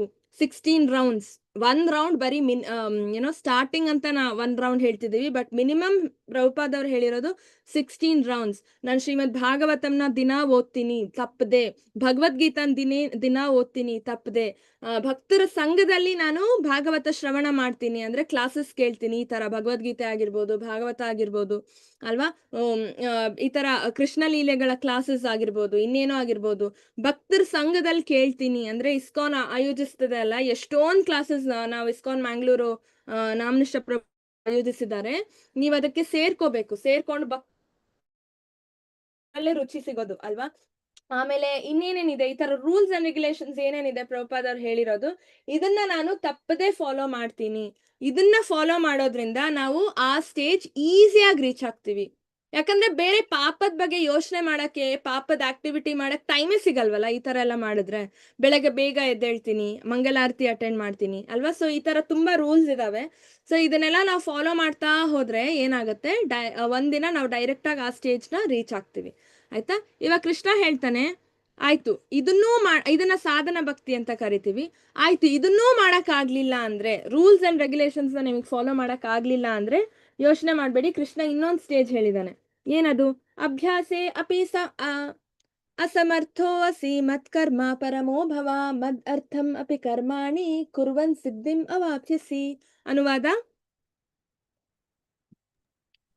ಮಾತಾಜಿ. ಭಕ್ತಿಯೋಗದ ನಿಯಮಗಳನ್ನು ಅಭ್ಯಾಸ ಮಾಡಲು ನಿನಗೆ ಸಾಧ್ಯವಾಗದಿದ್ದರೆ ನನಗಾಗಿ ಕೆಲಸ ಮಾಡಲು ಪ್ರಯತ್ನಿಸು, ಏಕೆಂದರೆ ನನಗಾಗಿ ಕೆಲಸ ಮಾಡುವುದರಿಂದಲೂ ನೀನು ಪರಿಪೂರ್ಣ ಸ್ಥಿತಿಗೆ ಬರುವೆ. ಧನ್ಯವಾದಗಳು. ಹರಿಬೋಲ್. ಸೊ ಭಕ್ತಿ ಸೇವೆ ಇನ್ನೊಂದು ಸ್ಟೇಜ್, ಇದು 3rd ಸ್ಟೇಜ್ ಕೃಷ್ಣ ಹೇಳ್ತಿರೋದು. ಆಯ್ತು, ನಿಮ್ಗೆ ರೂಲ್ಸ್ ಫಾಲೋ ಮಾಡಕ್ ಆಗಲ್ವಾ? ಡೋಂಟ್ ವರಿ, ಇನ್ನೊಂದು ಸ್ಟೇಜ್ ಇದೆ. ಏನು? ಕೃಷ್ಣನ್ಗೋಸ್ಕರ ಕೆಲ್ಸ ಮಾಡು. ಈಗ ಕೃಷ್ಣ ಇಲ್ಲಿ ನಮಗೆ ಚಿತ್ರದಲ್ಲಿ ಒಂದು ಎಕ್ಸಾಂಪಲ್ ಕಾಣಿಸ್ತಿದೆ. ಇವನ್ ಏನ್ ಮಾಡ್ತಿದ್ದಾನೆ ಚಿತ್ರದಲ್ಲಿ? ಯಾರಿಗಾದ್ರೂ ಗೊತ್ತಾ? ತುಳಸಿ ಕಟ್ಟೆ. ಹಾ ವೃಂದಾವನ ನಿರ್ಮಾಣ ಮಾಡ್ತಿದ್ದಾನೆ ಮಾತಾಜಿ. ಹಾ, ದೇವಸ್ಥಾನ ಕಟ್ತಿದ್ದಾನೆ. ದೇವಸ್ಥಾನ ಕಟ್ಟಕ್ಕೆ ಸಹಾಯ ಮಾಡ್ತಾ ಇದ್ದಾನೆ. ಅದೊಂದ್ ಪಿಲ್ಲರ್ ಆಗಿರ್ಬೋದು, ಒಂದ್ ಏನೋ ಏನಾಗಿರ್ಬೋದು, ಅವನ್ ದೇವಸ್ಥಾನ ಕಟ್ತಾ ಇದ್ದಾನೆ ಅಂದ್ರೆ ಸಹಾಯ ಮಾಡ್ತಿದ್ದೆ. ಕೃಷ್ಣನ್ಗೋಸ್ಕರ ಕೆಲ್ಸ ಮಾಡ್ತಿರೋದು ಅಂತ ಇಲ್ಲಿ ಬರುತ್ತೆ ಅಲ್ವಾ? ಸೊ ದೇವಸ್ಥಾನ ಕಟ್ಟದೇ ಆಗಿರ್ಬೋದು, ಭಗವದ್ಗೀತೆ ಮಾರದೇ ಆಗಿರ್ಬೋದು, ಇದೆಲ್ಲ ನಾವು ಕೃಷ್ಣನ್ಗೋಸ್ಕರ ಮಾಡೋ ಕೆಲ್ಸ ಆಗುತ್ತೆ. ಈ ತರ ಮಾಡಿದ್ರು ಕೂಡ ನಾವು ಪರಿಪೂರ್ಣ ಸ್ಥಿತಿಗೆ ಬರ್ತೀವಿ. ಇವಾಗ ನಮಗ್ ದೇವಸ್ಥಾನ ಕಟ್ಟಕ್ ಆಗಲ್ಲ, ನಾವೇನ್ ಮಾಡ್ಬೇಕು? ದೇವಸ್ಥಾನ ಕಟ್ಟಕ್ಕೆ ಒಂದಿಷ್ಟು ದೇವಸ್ಥಾನ ಮೇಂಟೈನ್ ಮಾಡಕ್ ಒಂದಿಷ್ಟು ಜನ ಸಹಾಯ ಮಾಡ್ಬೋದು ಅಲ್ವಾ? ಸೊ ಈ ತರ ನಾವು ಮಾಡಿದಾಗ ಕೃಷ್ಣನ್ಗೆ ನಾವು ಪರಿಪೂರ್ಣವಾಗಿ ಶುದ್ಧ ಭಕ್ತಿಯ ಸ್ಟೇಜ್ಗೆ ನಾವು ಬರ್ತೀವಿ ಅಲ್ವಾ? ಸೊ ಕೃಷ್ಣನ್ಗೋಸ್ಕರ ಕೆಲ್ಸ ಮಾಡ್ಬೇಕು. ಏನೇ ಕೆಲ್ಸ, ನಾವು ಕೃಷ್ಣನ್ಗೋಸ್ಕರ ಒಂದಿಷ್ಟು ಕೆಲ್ಸ ಮಾಡ್ಬೇಕು ಅಲ್ವಾ? ಇವಾಗ ಯಾರಾದ್ರೂ ಬಂದ್ ಕೇಳ್ತಾರೆ, ಇಲ್ಲ ನನ್ಗೆ ಒಂದು ಕ್ಲಾಸ್ ಸ್ಟಾರ್ಟ್ ಮಾಡ್ಬೇಕು ಅಂತ ಹೇಳ್ತಿದ್ವಿ, ಜನ ಸಿಗ್ತಾ ಇಲ್ಲ, ಸ್ವಲ್ಪ ಜನನ್ ಸೇರಿಸ್ತೀರಾ? ನಾವು ಹೋಗಿ ಹೇಳ್ಬೋದು ಇನ್ನೊಬ್ರಿಗೆ, ಇಲ್ಲ ಈ ತರ ಭಗವದ್ಗೀತೆ ಕ್ಲಾಸ್ ಆಗ್ತಿದೆ, ಬನ್ನಿ ಸೇರ್ಕೊಳ್ಳಿ, ಚೆನ್ನಾಗಿರುತ್ತೆ, ನಿಮ್ಮ ಅನುಭವ ನೀವು ಹೇಳ್ಬೋದು. ಇದೆಲ್ಲ ಮಾಡೋದು ಕೃಷ್ಣನ್ಗೋಸ್ಕರ ಕೆಲಸ ಮಾಡೋದು ಅನ್ನೋ ಸ್ಟೇಜಲ್ಲಿ ಬರುತ್ತೆ ಅಲ್ವಾ? So rules and regulations follow ಮಾಡಕ್ ಆಗಿಲ್ಲ ಅಂದ್ರೆ ಕೃಷ್ಣನ್ಗೋಸ್ಕರ ಏನಾದ್ರೂ ಒಂದ್ ಚಿಕ್ಕ ಚಿಕ್ಕ ಕೆಲ್ಸಗಳನ್ನ ಮಾಡ್ಬೋದು. ಸೊ ಅದರಿಂದ ಕೂಡ ನಾವು ಒಂದು ದಿನ ಪರಿಪೂರ್ಣ ಸ್ಥಿತಿಗೆ ಬರ್ತೀವಿ ಅಂತ ಇಲ್ಲಿ ಕೃಷ್ಣನೇ ಹೇಳ್ತಿದ್ದಾನೆ. ಅಲ್ವಾ? ಇದನ್ನ ನಾವು ನಿಷ್ಕಾಮ ಕರ್ಮಯೋಗ ಅಂತ ಹೇಳ್ತೀವಿ ಅಲ್ವಾ? ಇವಾಗ ನಾವು ಆಫೀಸ್ ಕೆಲ್ಸನೇ ಆಗಿರ್ಬೋದು, ಬೇರೆ ಏನ್ ಕೆಲ್ಸನೇ ಆಗಿರ್ಬೋದು, ಕೃಷ್ಣನ್ಗೋಸ್ಕರ ಮಾಡ್ತಿದೀವಿ ಅನ್ನೋ ಮನಸ್ಥಿತಿಯಲ್ಲಿ ನಾವು ಮಾಡ್ಬೋದು. ಅದರಿಂದ ಬರೋ ಪ್ರತಿಫಲನ ಕೂಡ ನಾವು ಕೃಷ್ಣನ್ಗೆ ಸ್ವಲ್ಪ ಮಟ್ಟಿಗೆ ತೆಗ್ದಿಡ್ಬೇಕು, ಕೃಷ್ಣನ್ಗೆ ಕೊಡ್ಬೇಕು ಅದನ್ನ. ಅವಾಗ ನಾವು ಕೃಷ್ಣನ್ಗೋಸ್ಕರ ಮಾಡ್ತಿರೋ ಕೆಲ್ಸ ಅನ್ನೋ ಲೆಕ್ಕಕ್ಕೆ ಬರುತ್ತೆ. ಆಮೇಲೆ ಅದು ಕೂಡ ಆಗ್ಲಿಲ್ಲ ಅಂದ್ರೆ ನೆಕ್ಸ್ಟ್ ಏನ್ ಮಾಡೋದು ಅಂತ ಕೃಷ್ಣ ಹೇಳಿದಾನೆ. ಅಹೈತಾದಪಿ ಅಸಕ್ತೋ ಅಸಿ ಕರ್ತುಂ ಮದ್ಯೋಗಮಾಶ್ರಿತ ಸರ್ವಕರ್ಮ ಫಲತ್ಯಾಗಂ ತಥಾ ಕುರು ಯಥಾತ್ಮವಾನ್. ಅನುವಾದ. ನಮಸ್ತೆ ಮಾತಾಜಿ. ನನ್ನ ಪ್ರಜ್ಞೆಯಲ್ಲಿ ಕೆಲಸ ಮಾಡಲು ನಿನಗೆ ಸಾಧ್ಯವಾಗಿಲ್ಲದಿದ್ದರೆ ನಿನ್ನ ಎಲ್ಲ ಕರ್ಮಗಳನ್ನು ತ್ಯಾಗ ಮಾಡಿ ಅತ್ಯಸ್ಮಿತನಾಗಿರಲು ಪ್ರಯತ್ನಿಸು. ನಮಸ್ತೆ. ಹರಿ ಬೋಲ್. ಸೊ ನೋಡಿ, ಇವಾಗ ಅದನ್ನೂ ಮಾಡಕ್ ಆಗ್ಲಿಲ್ಲ, ನಿಮಗ್ ಕೃಷ್ಣನ್ಗೋಸ್ಕರ ಕೆಲ್ಸ ಮಾಡಕ್ ಆಗ್ಲಿಲ್ಲ ಅಂದ್ರೆ ಏನ್ ಮಾಡೋದು? ಇಲ್ಲಿ ಹೇಳಿದಾನೆ ಕೃಷ್ಣ, ಅದನ್ನೂ ಕೂಡ ಮಾಡಕ್ಕಾಗಿಲ್ಲ ಅಂದ್ರೆ ನೀವ್ ಯಾವ ಕೆಲ್ಸ ಮಾಡ್ತೀರೋ ಆ ಕೆಲ್ಸದ ಫಲಗಳನ್ನ ನನಗೆ ಸಮರ್ಪಿಸಿ ಅಂತ ಕೃಷ್ಣ ಹೇಳ್ತಿದ್ದಾನೆ ಇಲ್ಲಿ ಅಲ್ವಾ? ನೀವ್ ಯಾವ ಕೆಲ್ಸ ಮಾಡ್ತೀರೋ ಆ ಕೆಲ್ಸದ ಫಲನಾದ್ರೂ ನನಗೆ ಸಮರ್ಪಣೆ ಮಾಡಿ ಅಂತ ಕೃಷ್ಣ ಹೇಳ್ತಿದ್ದಾನೆ ಅಲ್ವಾ? ಸೊ ಇದು ಆಗ್ಲಿಲ್ಲ ಅಂದ್ರೆ ಅಟ್ಲೀಸ್ಟ್ ನೀವ್ ಯಾವ ಕೆಲ್ಸ ಮಾಡ್ತಿದ್ದೀರೋ ಆ ಕೆಲ್ಸದ ಫಲನಾದ್ರೂ ನನಗ್ ಕೊಡಿ ಅಂತ ಕೃಷ್ಣ ಹೇಳ್ತಿದ್ದಾನೆ ಅಲ್ವಾ? ಇದನ್ನ ನಾವು ಸಕಾಮ ಕರ್ಮಯೋಗ ಅಂತ ಹೇಳ್ತೀವಿ. ಕೃಷ್ಣನ್ಗೋಸ್ಕರ ಕೆಲ್ಸ ಮಾಡಲ್ಲ, ಆದ್ರೆ ಮಾಡಿರೋ ಕೆಲ್ಸದಲ್ಲಿ ಏನಾದ್ರೂ ಫಲ ಬಂದ್ರೆ ಅದನ್ನ ನಾವು ಕೃಷ್ಣನ್ ಕೊಡ್ತೀವಿ ಅಲ್ವಾ? ಅದನ್ನ ಸಕಾಮ ಕರ್ಮಯೋಗ ಅಂತ ಕರಿತೀವಿ. ಆಯ್ತಾ? ಸೊ ನೆಕ್ಸ್ಟ್ ಏನ್ ಹೇಳ್ತಿದ್ದಾನೆ ಕೃಷ್ಣ? ಶ್ರೇಯೋ ಹಿ ಜ್ಞಾನಮಭ್ಯಾಸ ಜ್ಞಾನಧ್ಯಾಯಂ ವಿಶಸ್ಯತೆ ಧ್ಯಾನಾತ್ ಕರ್ಮ ಫಲ ತ್ಯಾಗ ಶಾಂತಿರನಾತ್ ಅನಂತರಂ. ಸೊ ಇಲ್ಲಿ ಕೃಷ್ಣ ಏನ್ ಹೇಳ್ತಿದ್ದಾನೆ? ಅನುವಾದ. ಈ ಅಭ್ಯಾಸವು ನಿನಗೆ ಸಾಧ್ಯವಾಗದೆ ಹೋದರೆ ಜ್ಞಾನ ಸಾಧನೆಯಲ್ಲಿ ತೊಡಗು. ಆದರೆ ಜ್ಞಾನಕ್ಕಿಂತ ಧ್ಯಾನವು ಉತ್ತಮ, ಧ್ಯಾನಕ್ಕಿಂತ ಕರ್ಮಫಲ ತ್ಯಾಗವು ಉತ್ತಮ, ಏಕೆಂದರೆ ಅಂತಹ ತ್ಯಾಗದಿಂದ ಮನಃಶಾಂತಿಯನ್ನು ಪಡೆಯಬಹುದು. ಹರೇ ಕೃಷ್ಣ ಮಾತಾಜಿ. ಹರಿ ಬೋಲ್. ಸೊ ನೋಡಿ, ಇವಾಗ ನೀವು ಮಾಡಿರೋ ಕೆಲ್ಸದ ಫಲ ಕೂಡ ನನಗ್ ಕೊಡಕ್ ಆಗಲ್ಲ ನಿಮ್ಗೆ ಅಂದ್ರೆ, ಸಕಾಮ ಕರ್ಮ ಸಹ ನಿಮಗ್ ಮಾಡಕ್ ಆಗಲ್ಲ ಅಂದ್ರೆ ಇನ್ನೊಂದೇನ್ ಮಾಡ್ಬೋದು? ಧ್ಯಾನ ಯೋಗ. ಜ್ಞಾನ ಯೋಗ, ಜ್ಞಾನದ ಕೃಷ್ಣ ಹೇಳ್ತಿದ್ದಾನೆ ಅಂದ್ರೆ ಭಗವದ್ಗೀತೆ ಓದೋದು, ಪುರಾಣಗಳನ್ನ ಓದೋದು, ವೇದಾಭ್ಯಾಸ ಓದೋದು, ಜ್ಞಾನನ ತಗೊಳ್ಳೋದು, ಅಲ್ವಾ? ಏನೇನ್ ಕೃಷ್ಣ ಹೇಳಿದಾನೆ, ಶಾಸ್ತ್ರಗಳಲ್ಲಿ ಏನ್ ಕೊಟ್ಟಿದ್ದಾರೆ ಅಂತ ಜ್ಞಾನ ಸಂಪಾದನೆ ಮಾಡೋದು. ಓದೋದು ಈಸಿ ಅಲ್ವಾ? ಮನೇಲಿ ಕುತ್ಕೊಂಡು ಬುಕ್ ಓದು ಅಂತ ಹೇಳ್ತಿದ್ದಾನೆ ಅಷ್ಟೇ ಕೃಷ್ಣ. ಬೇರೆ ಏನು ಮಾಡೋದ್ ಬೇಕಾಗಿಲ್ಲ, ಬರೀ ಜ್ಞಾನ ಸಂಪಾದನೆ ಮಾಡು, ಜಸ್ಟ್ ಓದು. ಆದ್ರೆ ಜ್ಞಾನಕ್ಕಿಂತ ಧ್ಯಾನವು ಉತ್ತಮ. ಧ್ಯಾನ ಅಂದ್ರೆ ಜಪ ಅಲ್ವಾ? ಆಮೇಲೆ ಧ್ಯಾನ ಅಂದ್ರೆ ಈ ಮಾಯಾವಾದಿ ನಿರಾಕಾರವಾದಿಗಳು ಧ್ಯಾನ ಮಾಡ್ತಾರಲ್ಲ, ಅಂದ್ರೆ ಲೈಟ್ ಅಂತ ಹೇಳಿ ಅದು ಅಂತ ಹೇಳಿ, ಅದು ಉತ್ತಮ ಜ್ಞಾನ ಸಂಪಾದನೆಗಿಂತ. ಧ್ಯಾನಕ್ಕಿಂತ ಕರ್ಮಫಲ ತ್ಯಾಗ ಉತ್ತಮ. ನಾವು ಏನ್ ಕರ್ಮ ಮಾಡ್ತೀವಿ, ನಿಷ್ಕಾಮ ಕರ್ಮಯೋಗ, ಕೃಷ್ಣನ್ಗೋಸ್ಕರ ಕೆಲಸ ಮಾಡೋದು ಉತ್ತಮ. ಅದು ಆಗ್ಲಿಲ್ಲ ಅಂದ್ರೆ ಸಕಾಮ ಕರ್ಮಯೋಗ ಅಲ್ವಾ? ಸೊ ಇವಾಗ ಏಕೆಂದರೆ ಇಂತಹ ತ್ಯಾಗದಿಂದ ಮನಃಶಾಂತಿಯನ್ನು ಪಡೆಯಬಹುದು ಅಂತ ಕೃಷ್ಣ ಇಲ್ಲಿ ಹೇಳ್ತಿದ್ದಾನೆ. ತ್ಯಾಗದಿಂದ ಮನಃಶಾಂತಿ ಪಡಿಬಹುದು. ತ್ಯಾಗ ಮಾಡಿದಾಗ ಏನಾಗುತ್ತೆ, ನಂದಲ್ಲ ಅಂತ ನಾವ್ ಯಾವಾಗ ಅನ್ಕೋತೀವಿ, ಅದ್ರಿಂದ ಬರೋ ನಮ್ಗೆ ಮನಸ್ಸಿಗೆ ನೋವಾಗಲ್ಲ. ಅಕಸ್ಮಾತ್ ಲಾಭ ಬರ್ಲಿಲ್ಲ ನೋವಾಗಲ್ಲ. ಯಾಕೆ ಅಂದ್ರೆ ಓಕೆ, ಇದು ಯಾರ್ದೋ ಬೇರೆ ಅವ್ರದ್ದು, ಕೃಷ್ಣಂದಿದು, ನಂದಲ್ಲ ಅಂತ ನಮ್ ಮನ್ಸಿಗೆ ಬರ್ಬೇಕು. ಅದೇ ಶಾಂತಿ ಸೂತ್ರ ಅಲ್ವಾ? ಭೋಕ್ತಾರಾಮ್ ಯಜ್ಞ ತಪಸಾಂ ಸರ್ವಲೋಕ ಮಹೇಶ್ವರಂ ಸುಹೃದಿ ಸರ್ವಭೂತಾನಾಂ ಜ್ಞಾತ್ವಾ ಮಾಂ ಶಾಂತಿ ಮರ್ಚತಿ, ಕೃಷ್ಣ ಹೇಳ್ತಾನೆ ಅಲ್ವಾ? ಸೊ ಇದನ್ನ ನಾವು ಜ್ಞಾನ ಯೋಗ ಅಂತ ಹೇಳ್ತೀವಿ. ಅದಾದ್ಮೇಲೆ ಧ್ಯಾನ ಯೋಗ ನಾವು ಆಗ್ಲೇ ನೋಡಿದ್ವಿ 6ನೇ ಚಾಪ್ಟರ್ ಅಲ್ಲಿ, ಅಷ್ಟಾಂಗ ಧ್ಯಾನ, ಅಷ್ಟಾಂಗ ಯೋಗ ಅಲ್ವಾ? ಅಂದ್ರೆ ತಪಸ್ ಮಾಡಿ ಪರಮಾತ್ಮನನ್ನ ಅರಿವು ಮಾಡ್ಕೊಳ್ಳೋದು. ಸೊ ಜ್ಞಾನ ಯೋಗಕ್ಕಿಂತ ಈ ತರ ತಪಸ್ ಮಾಡಿ ಪರಮಾತ್ಮ ಹೃದಯದಲ್ಲಿ ಕೂತಿರೋ ಪರಮಾತ್ಮನ ನೋಡೋದು ಗ್ರೇಟ್ ಅಂತ ಹೇಳ್ತಿದ್ದಾನೆ ಕೃಷ್ಣ. ಆ ತರ ಧ್ಯಾನ ಮಾಡೋದಕ್ಕಿಂತ ಗ್ರೇಟ್ ಜಸ್ಟ್ ಕರ್ಮ ಫಲಗಳನ್ನ ತ್ಯಾಗ ಮಾಡೋದು ಅಲ್ವಾ? ಕರ್ಮ ಫಲಗಳನ್ನ ತ್ಯಾಗ ಮಾಡೋದಕ್ಕಿಂತ ಗ್ರೇಟ್ ಯಾವುದು? ರೂಲ್ಸ್ ಅಂಡ್ ರೆಗ್ಯುಲೇಷನ್ಸ್ ನ ಫಾಲೋ ಮಾಡೋದು, ಸಾಧನ ಭಕ್ತಿ ಮಾಡೋದು. ಸಾಧನ ಭಕ್ತಿಗಿಂತ ಗ್ರೇಟ್ ಪರಿಪೂರ್ಣ ಪೂರ್ಣ ಚಿತ್ತದಿಂದ, ಏಕಚಿತ್ತದಿಂದ ಕೃಷ್ಣನ ಪರಿಶುದ್ಧ ಭಕ್ತಿ ಸೇವೆಯಲ್ಲಿ ತೊಡಗೋದು. ಅದು ಅಲ್ಟಿಮೇಟ್ ಸ್ಟೇಜ್. ಆ ಸ್ಟೇಜಿಗೆ ಬರಕೇನೆ ಕೃಷ್ಣ ಎಲ್ಲಾ ಸ್ಟೇಜಸ್ ಬಗ್ಗೆ ನಮ್ಗೆ ಹೇಳ್ತಾ ಹೋಗ್ತಾನೆ. ನೆಕ್ಸ್ಟ್ ಏನ್ ಹೇಳ್ತಿದ್ದಾನೆ ಕೃಷ್ಣ? ಅದ್ವೇಷ್ಟ ಸರ್ವಭೂತಾನ ಮೈತ್ರಾಕರ್ಣ ಏವಚ ನಿರ್ಮಮೋ ನಿರಹಂಕಾರ ಸಮ ದುಃಖ ಸುಖ ಕ್ಷಮಿ ಸಂತುಷ್ಟ ಸತತಂ ಯೋಗಿ ಯತಾತ್ಮ ದೃಢ ನಿಶ್ಚಯ ಮೈಯರ್ಪಿತ ಮನೋಬುದ್ಧಿರ್ ಯೋ ಮದ್ ಭಕ್ತ ಸಮೇ ಪ್ರಿಯ. ಸೊ ಇವಾಗ ಇಲ್ಲಿಂದ ಪ್ರಿಯಾಷ್ಟಕಂ ಅಂತ ಸ್ಟಾರ್ಟ್ ಆಗುತ್ತೆ. ಪ್ರಿಯಾಷ್ಟಕಂ ಅಂದ್ರೆ ಕೃಷ್ಣನ್ಗೆ ಭಕ್ತರು ಯಾವ ತರ ಇದ್ರೆ ಪ್ರಿಯ ಅಂತ ಹೇಳ್ತಾನೆ. ಕೃಷ್ಣನಲ್ಲಿ ಭಕ್ತರಲ್ಲಿ ಯಾವ ಗುಣಗಳು ಇದ್ರೆ ಕೃಷ್ಣನ್ಗೆ ಆ ಭಕ್ತರು ಪ್ರಿಯ ಅಂತ ಹೇಳ್ತಾನೆ. ಇದನ್ನ ನಾವು ಪ್ರಿಯಾಷ್ಟಕಂ ಅಂತ ಹೇಳ್ತೀವಿ. 8 ಶ್ಲೋಕಗಳಲ್ಲಿ ಕೃಷ್ಣ ಹೇಳ್ತಾ ಹೋಗ್ತಾನೆ, ಈ ತರ ಗುಣ ಇದ್ರೆ ನನಗ್ ಪ್ರಿಯ, ಈ ತರ ಗುಣ ಇದ್ರೆ ನನಗ್ ಪ್ರಿಯ ಅಲ್ವಾ? ಸೊ ಆ ಗುಣಗಳನ್ನ ನಾವು ನಮ್ಮಲ್ಲಿ ಬೆಳೆಸ್ಕೊಳಕ್ ಸ್ಟಾರ್ಟ್ ಮಾಡ್ಬೇಕು ಅಲ್ವಾ? ಅವಾಗ್ಲೇ ನಾವು ಕೃಷ್ಣನ್ಗೆ ಅತ್ಯಂತ ಪ್ರಿಯರಾಗ್ತೀವಿ. ಅನುವಾದ ಓದಿ ಯಾರಾದ್ರೂ.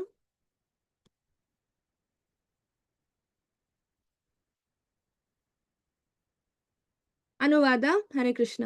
ಹರೇ ಕೃಷ್ಣ ಮಾತಾಜಿ. ಅನುವಾದ: ಯಾರಿಗೆ ಅಸೂಯೆ ಇಲ್ಲವೋ, ಯಾರು ಎಲ್ಲಾ ಜೀವಿಗಳಿಗೆ ಸ್ನೇಹಿತನೋ, ತಾನು ಒಡೆಯನೆಂಬ ಭಾವನೆ ಇಲ್ಲದೆ ನಿರಹಂಕಾರನೋ, ಸುಖ ದುಃಖಗಳಲ್ಲಿ ಸಮಚಿತ್ತನೋ, ಕ್ಷಮಾಶೀಲನೋ, ಸದಾ ಸಂತೃಪ್ತನೋ, ಆತ್ಮ ಸಂಯಮಿಯೋ, ದೃಢಚಿತ್ತದಿಂದ ಭಕ್ತಿ ಸೇವೆಯಲ್ಲಿ ನಿರತನೋ, ತನ್ನ ಮನಸ್ಸನ್ನು ಬುದ್ಧಿಯನ್ನು ನನ್ನಲ್ಲಿ ನಿಲ್ಲಿಸಿರುವವನು, ಅಂತಹ ಭಕ್ತನು ನನಗೆ ಬಹಳ ಪ್ರಿಯನಾದವನು. ಧನ್ಯವಾದಗಳು ಮಾತಾಜಿ. Hi bowls. ನೋಡಿ ಇಲ್ಲಿ ಕ್ವಾಲಿಟೀಸ್ ಹೇಳಿದಾನಲ್ಲ, ಏನು ದುಃಖ ಸುಖಕ್ಕೆ ನಾವು ಸಮವಾಗಿ ತಗೋಬೇಕು.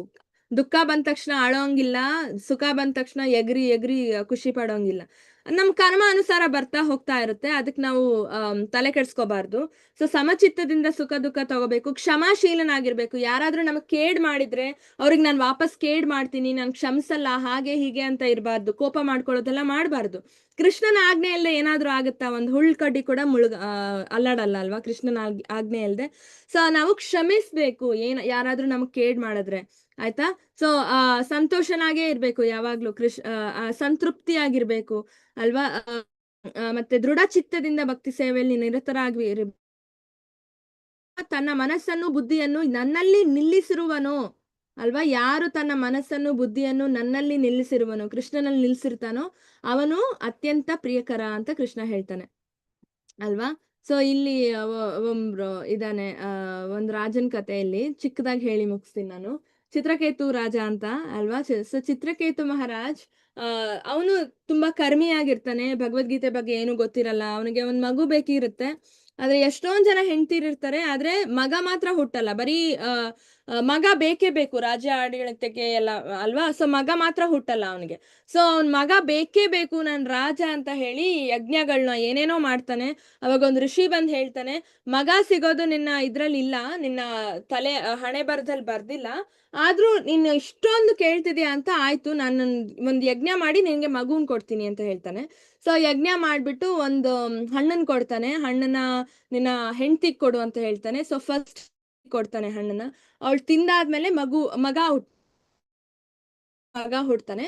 ಸೊ ಅವನಿಗೆ ತುಂಬಾ ಖುಷಿ ಆಗುತ್ತೆ. ಆದ್ರೆ ಆ ಋಷಿ ಹೇಳ್ತಾನೆ, ಈ ಮಗ ನಿನ್ಗೆ ಸುಖನೂ ಕೊಡ್ತಾನೆ ದುಃಖನೂ ಕೊಡ್ತಾನೆ ಅಲ್ವಾ. ಸೊ ಅದಕ್ಕೆ ಅವನು ಹೆಸರೇನಂತ ಇಡ್ತಾನೆ ಮಗಗೆ, ಹರ್ಷ ಶೋಕ್ ಅಂತ ಇಡ್ತಾನೆ. ಹರ್ಷ ಅಂದ್ರೆ ಸುಖ, ಶೋಕ ಅಂದ್ರೆ ದುಃಖ ಅಲ್ವಾ. ಸೊ ಹರ್ಷ ಶೋಕ್ ಅಂದ್ರೆ ಎರಡನ್ನೂ ತರ್ತಾನೆ ಅಲ್ವಾ. ಆ ಕಾರಣದಿಂದ ಅವನಿಗೆ ಹರ್ಷ ಶೋಕ್ ಅಂತ ಹೆಸರನ್ನ ಇಡ್ತಾನೆ.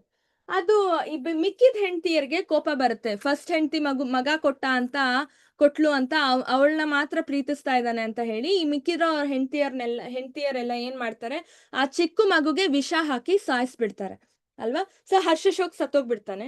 ಅವಾಗ ಆ ಚಿತ್ರಕೇತು ಮಹಾರಾಜ್ ಬಿಕ್ಕಿ ಅಳ್ತಾನೆ, ತುಂಬಾ ಅಳ್ತಾನೆ. ಅವಾಗ ಅಲ್ಲಿ ನಾರದ ಮುನಿ ಬರ್ತಾರೆ. ನಾರದ ಮುನಿ ಬಂದು ಅಳ್ಬೇಡ ಅಂತ ಹೇಳಿ ಆ ಮಗುಗೆ ವಾಪಸ್ ಇದನ್ ಕೊಡ್ತಾನೆ, ಏನಂದ್ರೆ ಒಂದು ಸ್ವಲ್ಪ ಹೊತ್ತಿಗೆ ಮಾತ್ರ ಆ ಆತ್ಮನ ವಾಪಸ್ ಆ ದೇಹದಲ್ಲಿ ಹಾಕ್ತಾನೆ ನಾರದ ಮುನಿ. ಸೊ ಇವಾಗ ಆ ಮಗು ಆತ್ಮರೂಪಿಯಾಗಿ ಮಾತಾಡಕ್ ಸ್ಟಾರ್ಟ್ ಆಗತ್ತೆ. ಬಿಟ್ಟು ಯಾಕೆ ಅಳ್ತಾ ಇದೀಯ ಅಂತ ಕೇಳುತ್ತೆ. ಚಿತ್ರಕೇತು ಮಹಾರಾಜ್, ಅಯ್ಯೋ ನನಗೆ ಸತ್ತೋಗ್ಬಿಟ್ರೆ ನನ್ಗೆ ಅಳು ಬರಲ್ವಾ, ನಾನ್ ನಿಮ್ಮ ಅಪ್ಪ ಹಾಗೆ ಹೀಗೆ ಅಂತ ಹೇಳ್ತಿರ್ತಾನೆ. ಅವಾಗ ಆ ಮಗು ಹೇಳುತ್ತೆ, ನೀನ್ ನನ್ಗ ಅಪ್ಪನ ಯಾವ ಜನ್ಮದಲ್ಲಿ ಅಂತ ಕೇಳುತ್ತೆ ಅಲ್ವಾ. ಸೊ ಯಾವ ಜನ್ಮದಲ್ಲಿ ನೀನ್ ನಂಗಪ್ಪ ಅಂದ್ರೆ, ನನಗೆ ಎಷ್ಟೊಂದ್ ಜನ್ಮಗಳಿದಾವೆ, ಎಷ್ಟೊಂದ್ ಸಾವಿರ ಜನ್ಮಗಳಿದಾವೆ.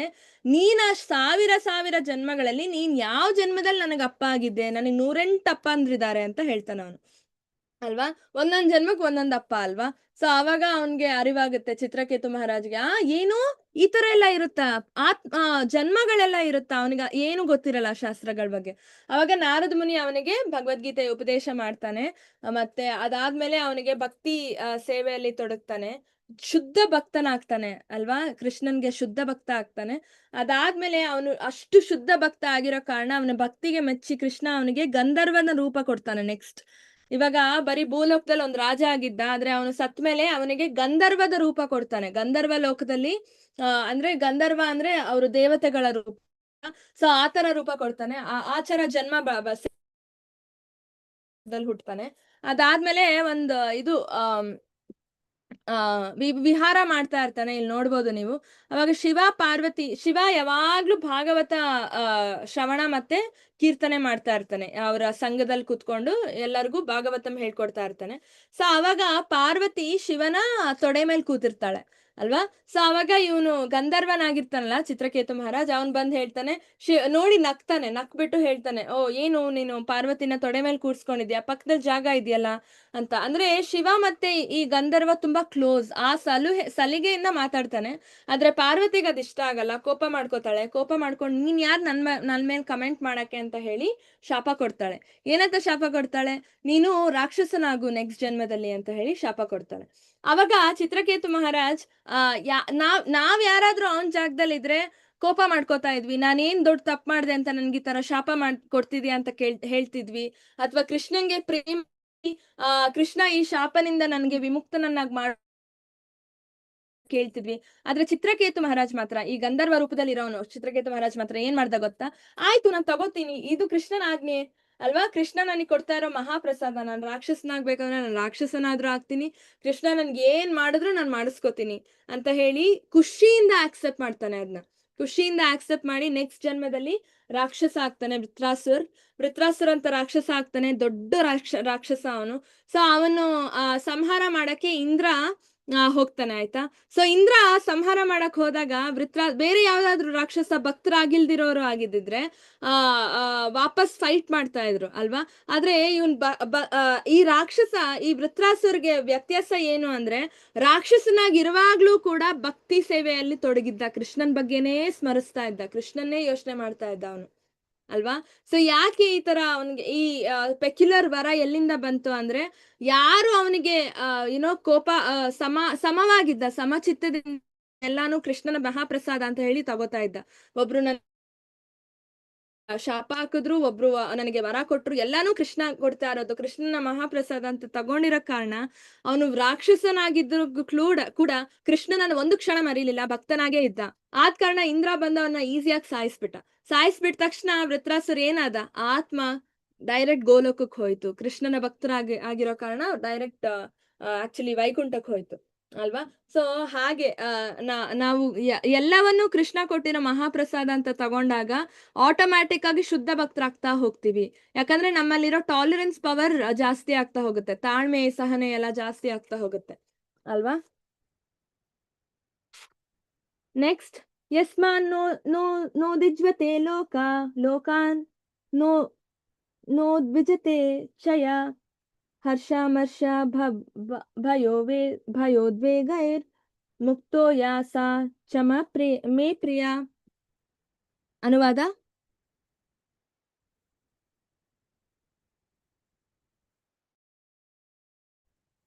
ಓದಿ ಯಾರಾದ್ರೂ? ಯಾವ ವ್ಯಕ್ತಿಯಿಂದ ಯಾರು ಉದ್ವೇಗವನ್ನು ಪಡೆಯುವುದಿಲ್ಲವೋ ಮತ್ತು ಆ ವ್ಯಕ್ತಿಯು ಯಾರಿಂದಲೂ ಉದ್ವೇಗವನ್ನು ಅನುಭವಿಸುವುದಿಲ್ಲವೋ, ಸುಖ ಮತ್ತು ದುಃಖಗಳಲ್ಲಿ, ಭಯ ಮತ್ತು ಆತಂಕಗಳಲ್ಲಿ ಸಮಚಿತ್ತನಾಗಿರುತ್ತಾನೋ ಆತನು ನನಗೆ ಬಹುಪ್ರಿಯನಾಗುತ್ತಾನೆ. ಹರಿ ಓಂ. ಹರಿ ಬೋಲ್.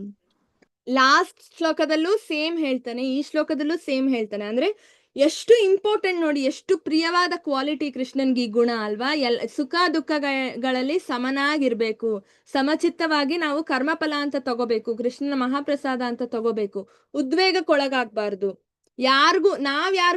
ನಾವು ಇನ್ನೊಬ್ರಿಗೂ ಉದ್ವೇಗ ಬರೆಸ್ಬಾರ್ದು, ಇನ್ನೊಬ್ರು ನಮ್ಗೇನಾದ್ರೂ ಉದ್ವೇಗಕ್ಕೊಳಗ್ ಮಾಡ್ತಾ ಇದ್ರೆ ನಾವು ಉದ್ವೇಗಕ್ಕೊಳಗಾಗ್ಬಾರ್ದು. ಈ ತರ ಮಾಡೋರು ಕೃಷ್ಣಂಗ್ ತುಂಬಾ ಪ್ರಿಯ ಅಲ್ವಾ. ಕೃಷ್ಣಂಗ್ ಪ್ರಿಯ ಆಗ್ಬೇಕಂದ್ರೆ ಏನ್ ಮಾಡ್ಬೇಕು ಅಂತ ಇಲ್ಲಿ ಹೇಳ್ತಾನೆ ನಮ್ಗೆ. ಇಲ್ಲಿ ಯಾರಿದ್ದಾರೆ ಈ ಚಿತ್ರದಲ್ಲಿ ಗೊತ್ತಾ ಯಾರಿಗಾದ್ರು?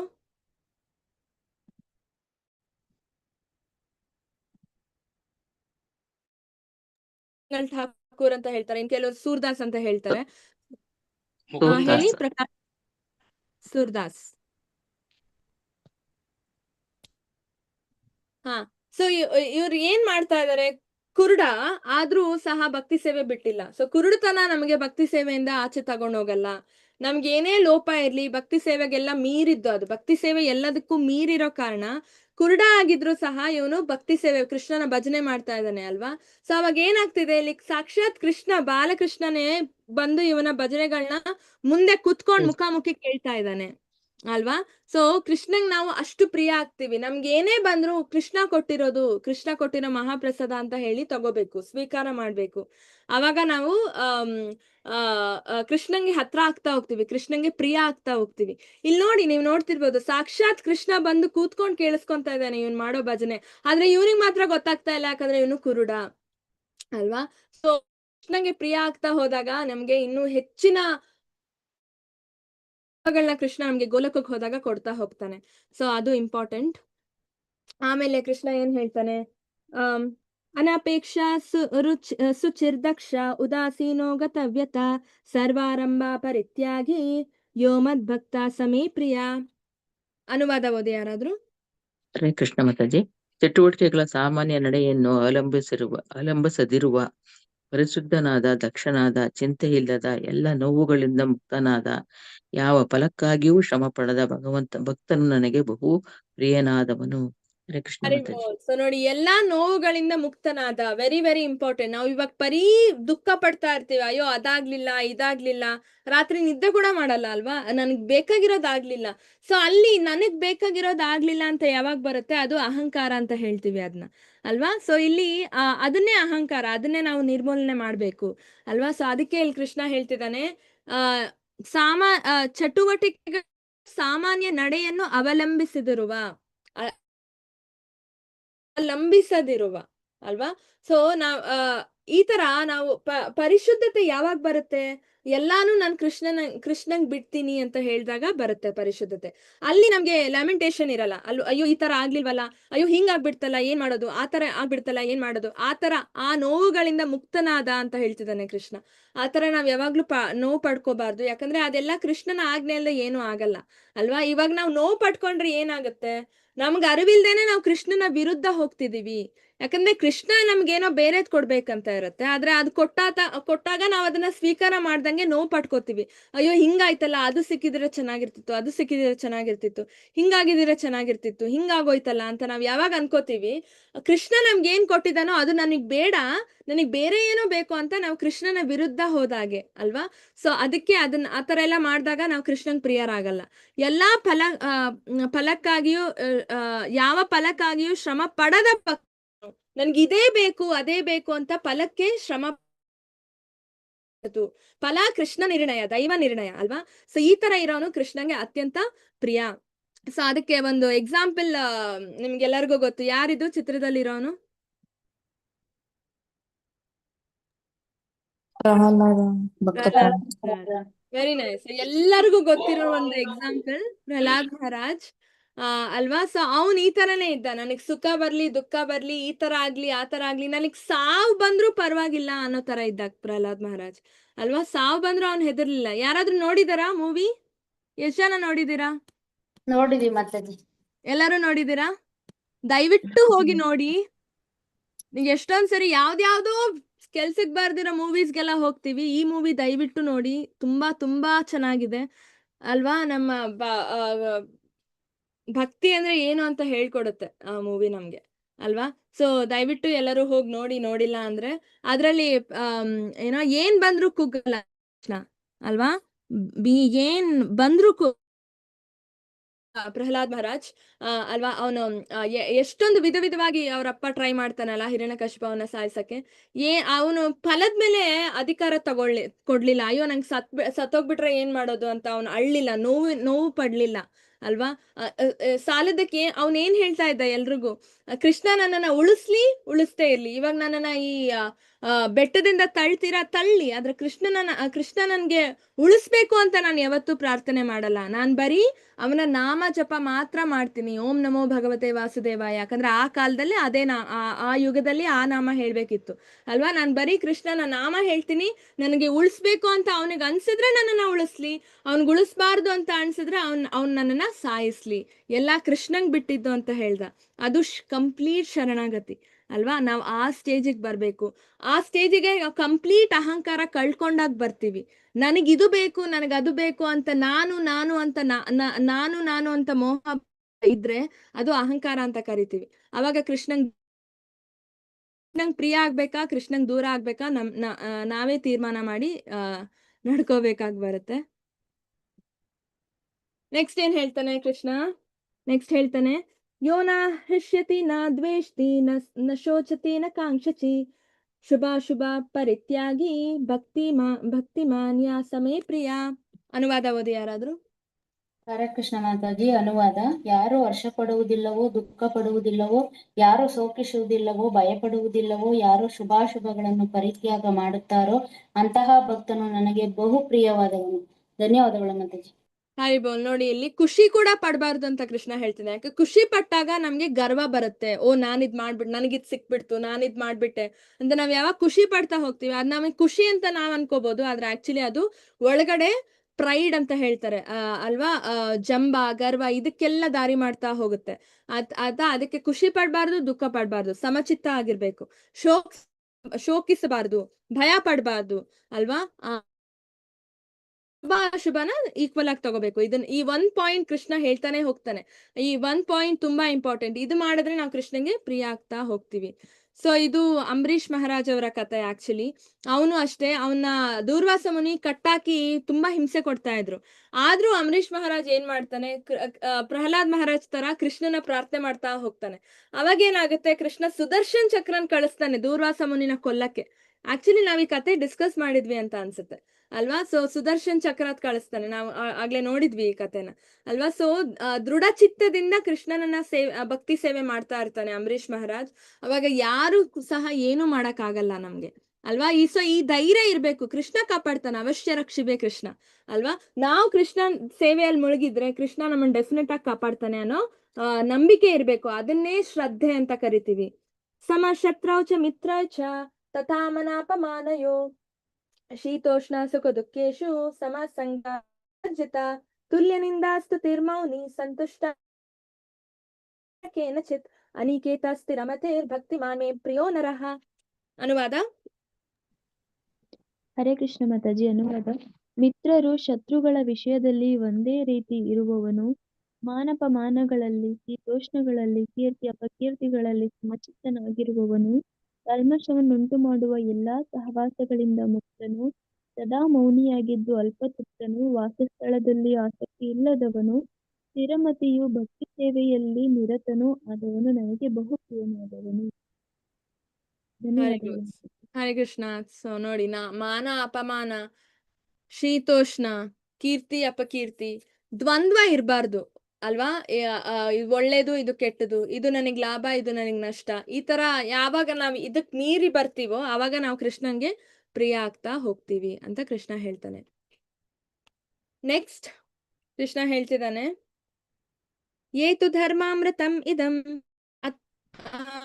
ಯಥೋಕ್ತಂ ಪರ್ಯುಪಾಸತೆ ಶ್ರದ್ಧಾನ ಪರಮ ಭಕ್ತಸ್ತೆ ಅತಿವೇ ಮೇ ಪ್ರಿಯ. ಇಲ್ಲೇನ್ ಹೇಳ್ತಿದ್ದಾನೆ? ಭಕ್ತಿ ಸೇವೆ ಅಮೃತ. ಓದಿ ಯಾರಾದ್ರೂ ಅನುವಾದ.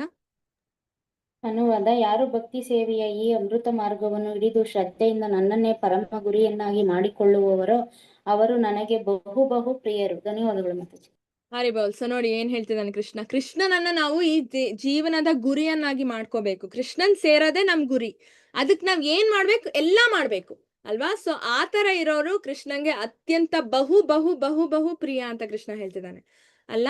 ಸೊ ಇಲ್ಲಿ ಯಾರಿದು ಕಾಣಿಸ್ತಾ ಇರೋದು ಚಿತ್ರದಲ್ಲಿ, ಗೊತ್ತಾ ನಿಮ್ಗೆ?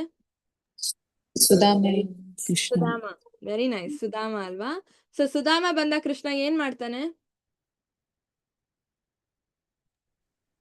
ಕಾಲ್ ತೊಳಿತಾನೆ ಮಾತಾಜಿ. ಕಾಲ್ನ ಎದ್ರಲ್ಲಿ ತೊಳಿತಾನೆ? ಹಾಲಲ್ಲಿ. ನೀರ್ನಲ್ಲಿ ತೊಳಿತಾನ? ಇಲ್ಲ ಮಾತಾಜಿ, ಹಾಲಲ್ಲಿ. ಮತ್ತೆ ಕೃಷ್ಣ ಕಣ್ಣೀರಲ್ಲಿ ತೊಳಿತಾನೆ. ಸುಧಾಮ ಬಂದ, ನನ್ನ ಸ್ನೇಹಿತ ಬಂದ ಅಂತ ಕೃಷ್ಣ ಕಾಲ್ನ ಕಣ್ಣೀರಲ್ಲಿ ತೊಳಿತಾನೆ, ಗೊತ್ತಾ ನಿಮ್ಗೆ? ಸೊ ಅಷ್ಟು ಪ್ರೀತಿ ಮಾಡ್ತಾನೆ ತನ್ನ ಭಕ್ತರ್ನ. ಸೊ ಇಲ್ಲಿ ಸುಧಾಮ ಯಾಕೆ ಎಕ್ಸಾಂಪಲ್ ತಗೋತಾ ಇದೀವಿ ಅಂದ್ರೆ, ಅವನಿಗೆ ದುಡ್ಡಿರಲ್ಲ, ₹1 ಕೂಡ ಇರಲ್ಲ. ಇಬ್ರು ಸಹ ಗಂಡ ಹೆಂಡತಿ ಯಾರಾದ್ರೂ ಕೊಟ್ಟಿರೋದ್ನ ತಗೊಂಡು ತಿಂದ್ಬಿಟ್ಟು ಜೀವನ ಮಾಡ್ತಿರ್ತಾರೆ, ಮಕ್ಕಳನ್ನ ಸಾಕ್ತಾ ಇರ್ತಾರೆ. ಸೊ ಅವನು ಅಷ್ಟಿರೋವಾಗ ಅವ್ರ ಹೆಂಡತಿ ಆಕ್ಚುಲಿ ಯಾರೋ ಕೊಟ್ಟಿರ್ತಾರೆ ಅವಲಕ್ಕಿ ಅಲ್ವಾ. ಸೊ ಅದನ್ನ ತೆಗ್ದಿಟ್ಟಿರ್ತಾಳೆ. ಕೃಷ್ಣನ್ ನೋಡಕ್ ಹೋಗ್ತೀನಿ ಅಂತ ಹೇಳಿದಾಗ ಅವಲಕ್ಕಿನ ಕೊಟ್ ಕಳಿಸ್ತಾಳೆ, ನೀನ್ ಕೊಡಿ ಕೃಷ್ಣನ್ಗೆ, ಬರಿಗೈಯಲ್ಲಿ ಹೋಗ್ಬೇಡಿ ಅಂತ. ಏನು ಅವ್ರಿಗೆ ತಿನ್ನೋಕಿಲ್ಲ, ಆದ್ರೆ ಅವರು ಕೃಷ್ಣನ್ಗೋಸ್ಕರ ತಗೊಂಡ್ ಬರ್ತಾನೆ ಅಲ್ವಾ ಸುಧಾಮ. ತಗೊಂಡ್ ಬಂದು, ಅಂದ್ರೆ ಕೃಷ್ಣನ ನೋಡೋದು, ಕೃಷ್ಣನ ಸೇರೋದು, ಕೃಷ್ಣನ ಮಾತಾಡ್ಸೋದ್ ಮಾತ್ರ ಅವನ ಗುರಿಯಾಗಿರುತ್ತೆ. ಒಂಚೂರು ಅವನ ಕಷ್ಟದ ಬಗ್ಗೆ ಹೇಳಲ್ಲ ಕೃಷ್ಣ ಸುಧಾಮ ಅವ್ರ ಮನೆಗೆ ಹೋದಾಗ ಅಲ್ವಾ. ನನ್ಗೆ ಈ ತರ ಕಷ್ಟ ಇದೆ ಮನೆಯಲ್ಲಿ, ನನ್ಗೇನು ಇಲ್ಲ, ಇದು ಮಾತ್ರ ಸಿಕ್ತು, ಈ ತರ ದುಡ್ಡು ಬೇಕು, ಅದನ್ನ ಕೊಡು, ಸ್ವಲ್ಪ ಕೆಲ್ಸ ಕೊಡ್ಸು ನನ್ಗೆ, ಅದನ್ನ ಕೇಳಲ್ಲ. ಏನು ಕೇಳಲ್ಲ. ನಾನ್ ನಿನ್ನ ನೋಡಿದ್ನಲ್ಲ ಕೃಷ್ಣ, ನನ್ ಖುಷಿ ಆಯ್ತು, ನಾನ್ ನಿನ್ ಜೊತೆ ಮಾತಾಡದ್ನಲ್ಲ ನನ್ ಖುಷಿ ಆಯ್ತು, ನನ್ಗೆ ಇಷ್ಟೇ ಸಾಕು ಅಂತ ಹೇಳ್ತಾನೆ ಅಲ್ವಾ. So this is very very important. ಇದೇ ಕೃಷ್ಣ ಹೇಳಿದ್ದು, ಕೃಷ್ಣನ ಸೇರೋದ್ ಮಾತ್ರ ನಮ್ಮ ಜೀವನದ ಪರಮ ಗುರಿಯನ್ನಾಗಿ ಮಾಡ್ಕೋಬೇಕು. ಅದು ಬೇಕು, ಇದು ಬೇಕು ಕೊಡು ಅಂತ ಕೇಳಿದಾಗ ನಾವು ತುಂಬಾ ಚಿಕ್ಕವರಾಗ್ತೀವಿ ಕೃಷ್ಣನ್ ಕಣ್ಣಿಗೆ. ಆ ಕೇಳ್ದಿರುವಾಗ ಏನಾಗುತ್ತೆ, ಕೃಷ್ಣನೇ ನಮಗ್ ಕೊಡ್ತಾ ಹೋಗ್ತಾನೆ. ಅಯ್ಯೋ ಅಷ್ಟು ಕಷ್ಟ ಇದೆ, ಅವ್ನ್ ಬಾಯ್ಬಿಟ್ಟು ನನ್ಗೇನು ಕೇಳ್ತಾ ಇಲ್ಲ ಅಂತ ಹೇಳಿ ಅವನೇ ಕೊಡ್ತಾನೆ. ಫ್ರೂಟ್ ಸೆಲ್ಲರ್ ಸ್ಟೋರಿ ನೋಡಿದ್ವಿ, ಆ ಹಣ್ಣು ಮಾರೋಳ್ ಕತೆ ಏನಾಯ್ತು. ಅವಳು ಕೃಷ್ಣನ್ ಕೇಳಲಿಲ್ಲ, ಒಂದು ಧಾನ್ಯ ಕೊಡು ಅಂತ ಕೇಳಲಿಲ್ಲ, ಆದ್ರೆ ಕೈ ತುಂಬಾ ಹಣ್ಣು ಕೊಟ್ಲು. ಅವಾಗ ಇಡೀ ಹಣ್ಣುಗಳೇನಿದ್ವು ಬುಟ್ಟಿಯಲ್ಲಿ ಅದೆಲ್ಲ ವಜ್ರ, ವೈಡೂರ್ಯ, ಗೋಲ್ಡ್ ಕಾಯಿನ್ಸ್ ಎಲ್ಲ ಆಗಿ ಪರಿವರ್ತನೆ ಆಯ್ತು ಅಲ್ವಾ. ಸೊ ಈ ತರ ಕೃಷ್ಣ ಕೇಳ್ದೆ ಇದ್ರೆ ಕೃಷ್ಣ ತಾನಾಗ್ತಾನೆ ಕೊಡ್ತಾನೆ. ಆದ್ರೆ ನಮ್ಮ ಗುರಿ ಮಾತ್ರ ಯಾವಾಗ್ಲೂ ಕೃಷ್ಣನ ಮುಖಾಮುಖಿ ಭೇಟಿ ಮಾಡೋದೇ ಆಗಿರ್ಬೇಕು, ಬೇರೆ ಏನೂ ಆಗಿರ್ಬಾರ್ದು ಅಲ್ವಾ. ಸೊ ಇದು ಈ ಚಾಪ್ಟರ್ ಅಲ್ಲಿ ನಾವು ನೋಡಿದ್ದು ಸ್ಟೇಜಸ್. ಭಕ್ತಿ ಸೇವೆನೆ ಗ್ರೇಟ್ ಅಂತ ಹೇಗೆ ಕೃಷ್ಣ ಹೇಳ್ತಾನೆ ಅಂತ. ಆಮೇಲೆ ಪ್ರಿಯಾಷ್ಟಕಂ ಅಲ್ವಾ, 8 ಶ್ಲೋಕಗಳು ಕೃಷ್ಣ ಹೇಳ್ತಾನೆ ನಾವ್ ಹೇಗೆ ಭಕ್ತರೆಲ್ಲ ಹೇಗೆ ಕೃಷ್ಣಂಗೆ ಪ್ರಿಯ ಆಗ್ಬೋದು ಅಂತ. ಓಕೆ, ಏನಾದ್ರೂ ಕ್ವೆಶನ್ಸ್ ಇದೆಯಾ ಯಾರಿಗಾದ್ರೂ?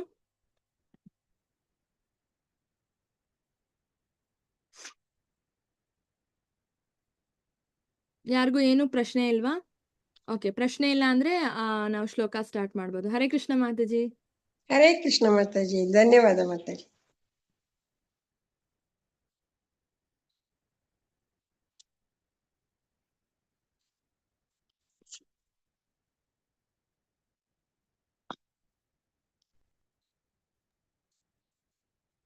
ಹರೇ ಕೃಷ್ಣ ಎಲ್ಲ ಭಕ್ತರಿಗೂ. ನಾವು ಶ್ಲೋಕ ಕಲ್ತಿದ್ದನ್ನು ಮತ್ತೊಂದ್ಸಲ ರಿವೈಸ್ ಮಾಡೋಣ, ಮತ್ತೆ ಬಾಕಿ ಅಷ್ಟನ್ನು ಹೇಳೋಣ. ಹರೇ ಕೃಷ್ಣ.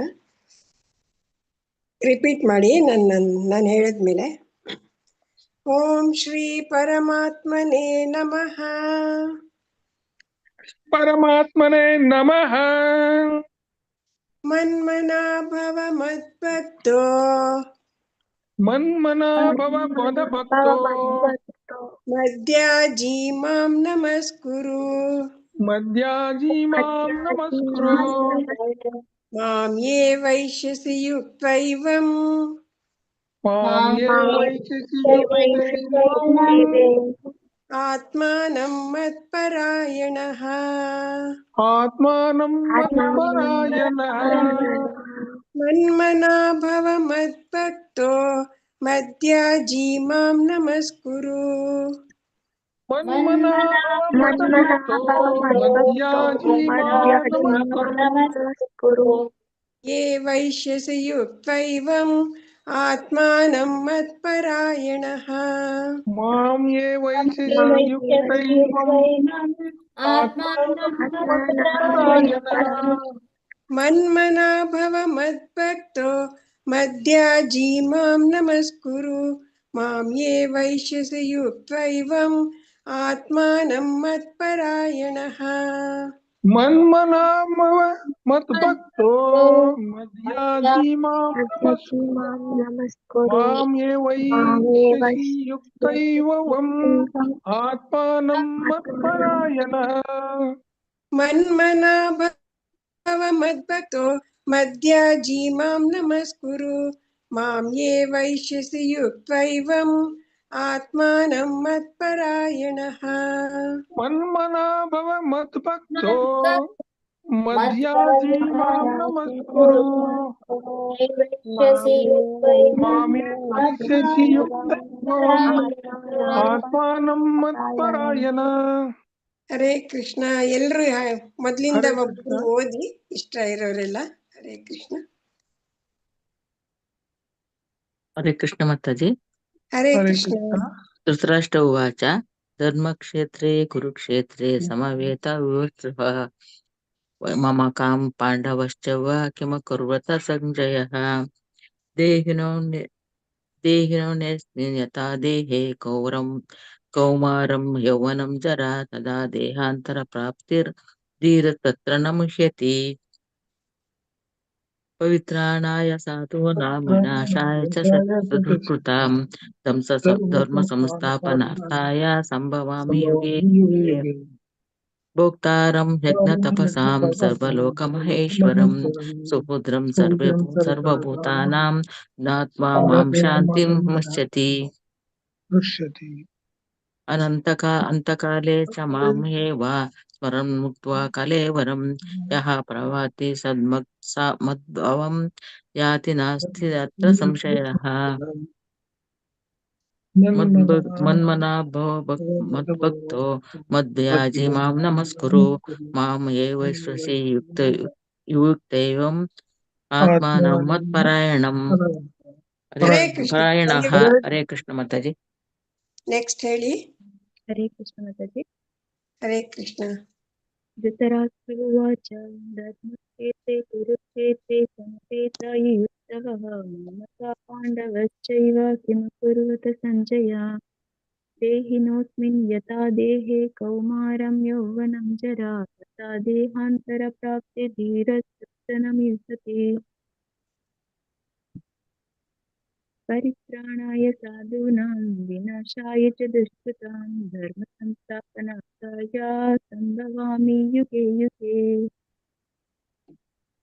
ಗುಪ್ತಾರಂ ಯಜ್ಞತಪಸಾಂ ಸರ್ವಲೋಕಮಹೇಶ್ವರಂ ಸುಕೃತಂ ಸರ್ವಭೂತಾನಾಂ ಜ್ಞಾತ್ವಾ ಮಾಂ ಶಾಂತಿಮೃಚ್ಛತಿ. ಅಂತಕಾಲೇ ಚ ಮಾಮೇವಂ ಸ್ಮರನ್ ಮುಕ್ತ್ವಾ ಕಲೇವರಂ ಯತ್ರ ಯಾತಿ ಸಮಸ್ತಾಪಂ ಯಾತಿ ನಾಸ್ತ್ಯತ್ರ ಸಂಶಯಃ.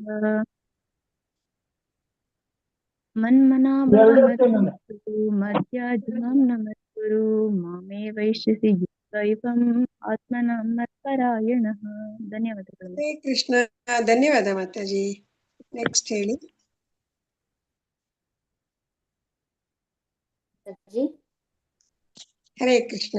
ಶ್ಲೋಕ 1. ಧೃತರಾಷ್ಟ್ರ ಉವಾಚ ಧರ್ಮಕ್ಷೇತ್ರೇ ಕುರುಕ್ಷೇತ್ರೇ ಸಮವೇತಾಯುತ್ಸವಃ ಮಾಮಾಕಾಃ ಪಾಂಡವಶ್ಚೈವ ಕಿಮಕುರ್ವತ ಸಂಜಯ. ದೇಹಿನೋऽಸ್ಮಿನ್ ಯಥಾ ದೇಹೇ ಕೌಮಾರಂ ಯೌವನಂ ಜರಾ ತಥಾ ದೇಹಾಂತರ ಪ್ರಾಪ್ತಿರ್ಧೀರಸ್ತತ್ರ ನ ಮುಹ್ಯತಿ. ಪರಿತ್ರಾಣಾಯ ಸಾಧೂನಾಂ ವಿನಾಶಾಯ ಚ ದುಷ್ಕೃತಾಂ ಧರ್ಮ ಸಂಸ್ಥಾಪನಾರ್ಥಾಯ ಸಂಭವಾಮಿ ಯುಗೆ ಯುಗೆ. ಭೋಕ್ತಾರಂ ಯಜ್ಞ ತಪಸಾಂ ಸರ್ವಲೋಕ ಮಹೇಶ್ವರಂ ಸುಹೃದಂ ಸರ್ವಭೂತಾನಾಂ ಜ್ಞಾತ್ವಾ ಮಾಂ ಶಾಂತಿಂ ಪೃಚ್ಛತಿ.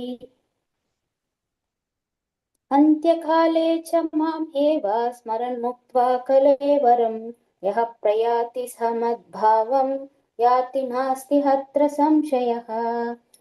ಮನ್ಮನಾ ಭವ ಮದ್ಭಕ್ತೋ ಮಧ್ಯಾಜಿ ಮಾಂ ನಮಸ್ಕುರು ಮಾಂ ಹೈವೇಶ್ಯಸಿ ಯುಕ್ತೈಮಾಂ ಆತ್ಮಾನಂ ಮತ್ಪರಾಯಣಃ. ಧನ್ಯವಾದಗಳು ಮಾತಾಜಿ. ಹರೇ ಕೃಷ್ಣ. ಧನ್ಯವಾದ ಮಾತಾಜಿ. ನೆಕ್ಸ್ಟ್ ಯಾರನ್ನ ಹೇಳ್ತೀರಾ? ಧೃತರಾಷ್ಟ್ರ ಉವಾಚ ಧರ್ಮಕ್ಷೇತ್ರೇ ಕುರುಕ್ಷೇತ್ರೇ ಸಮವೇತಾಯುತ್ಸವ ಮಮ ಕಾ ಪಾಂಡವೇಶ್ಚ ಕಿಂ ಕುರ್ವಿತು ಸ್ವದಿದ್ಯ. ದೇಹಿನೋಸ್ಮಿನ್ ಯಥಾ ದೇಹಿ ಕೌಮಾರಂ ಯೌವನಂ ಜರಾ ತಥಾ ದೇಹಾಂತರ ಪ್ರಾಪ್ತಿರ್ಧೀರಸ್ತತ್ರ ನ ಮುಹ್ಯತಿ. ಪರಿತ್ರಾಣಾಯ ಸಾಧೂನಾಂ ವಿನಾಶಾಯ ಚ ದುಷ್ಕೃತಾಂ ಧರ್ಮ ಸಂಸ್ಥಾಪನಾಯ ಸಂಭವಾಮಿ ಯುಗೆ ಯುಗೆ. ಭೋಕ್ತಾರಂ ಯಜ್ಞ ತಪಸಾಂ ಸರ್ವಲೋಕ ಮಹೇಶ್ವರಂ ಸುಹೃದಂ ಸರ್ವಭೂತಾನಾಂ ಜ್ಞಾತ್ವಾ ಮಾಂ ಶಾಂತಿಂ ಪೃಚ್ಛತಿ. ಅಂತಃಕಾಲೇ ಚ ಮಮ ಯವ ಸ್ಮರೇನ್ ಮುಕ್ತಾ ಕಲೇವಂ ಯಃ ಪ್ರಯಾತಿ ಸಮದ್ಭಾವ ಯಾತಿ ನಾಸ್ತಿ ಅತ್ರ ಸಂಶಯ. ಮನ್ಮನಾ ಭವ ಮದ್ಭುಕ್ತೋ ಮದ್ಯಾಜಿ ಮಾಂ ನಮಸ್ಕುರುಂ ಮಾಂ ಯೇ ವೈ ಯಸಿ ಯುಕ್ತೈವಂ ಆತ್ಮಾನಂ ಮತ್ಪರಾಯಣಂ. ಧನ್ಯವಾದಗಳು ಮಾತಾಜಿ. ಹರೇ ಕೃಷ್ಣ ಪ್ರಭುಜಿ. ಧನ್ಯವಾದ ಪ್ರಭುಜಿ. ಯಾರನ್ನ ಹೇಳ್ತೀರಾ? ನಮಸ್ತೆ ಮೇಡಮ್. ಹರೇ ಕೃಷ್ಣ. ಧರ್ಮಕ್ಷೇತ್ರೇ ಕುರುಕ್ಷೇತ್ರೇ ಸಮವೇತಾಯುಯುತ್ಸವಃ ಮಾಮಕಾಃ ಪಾಂಡವಾಶ್ಚೈವ ಕಿಮಕುರ್ವತ ಸಂಜಯ.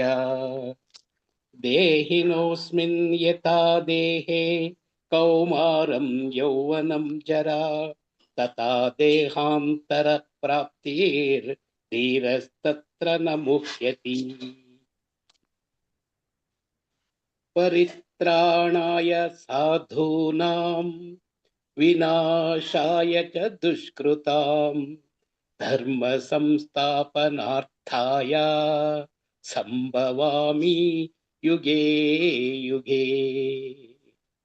ಭೋಕ್ತಾರಂ ಯಜ್ಞ ತಪಸಾಂ ಸರ್ವಲೋಕ ಮಹೇಶ್ವರಂ ಸುಹೃದಂ ಸರ್ವಭೂತಾನಾಂ ಜ್ಞಾತ್ವಾ ಮಾಂ ಶಾಂತಿಮರುಚ್ಛತಿ. ಅಂತಕಾಲೇ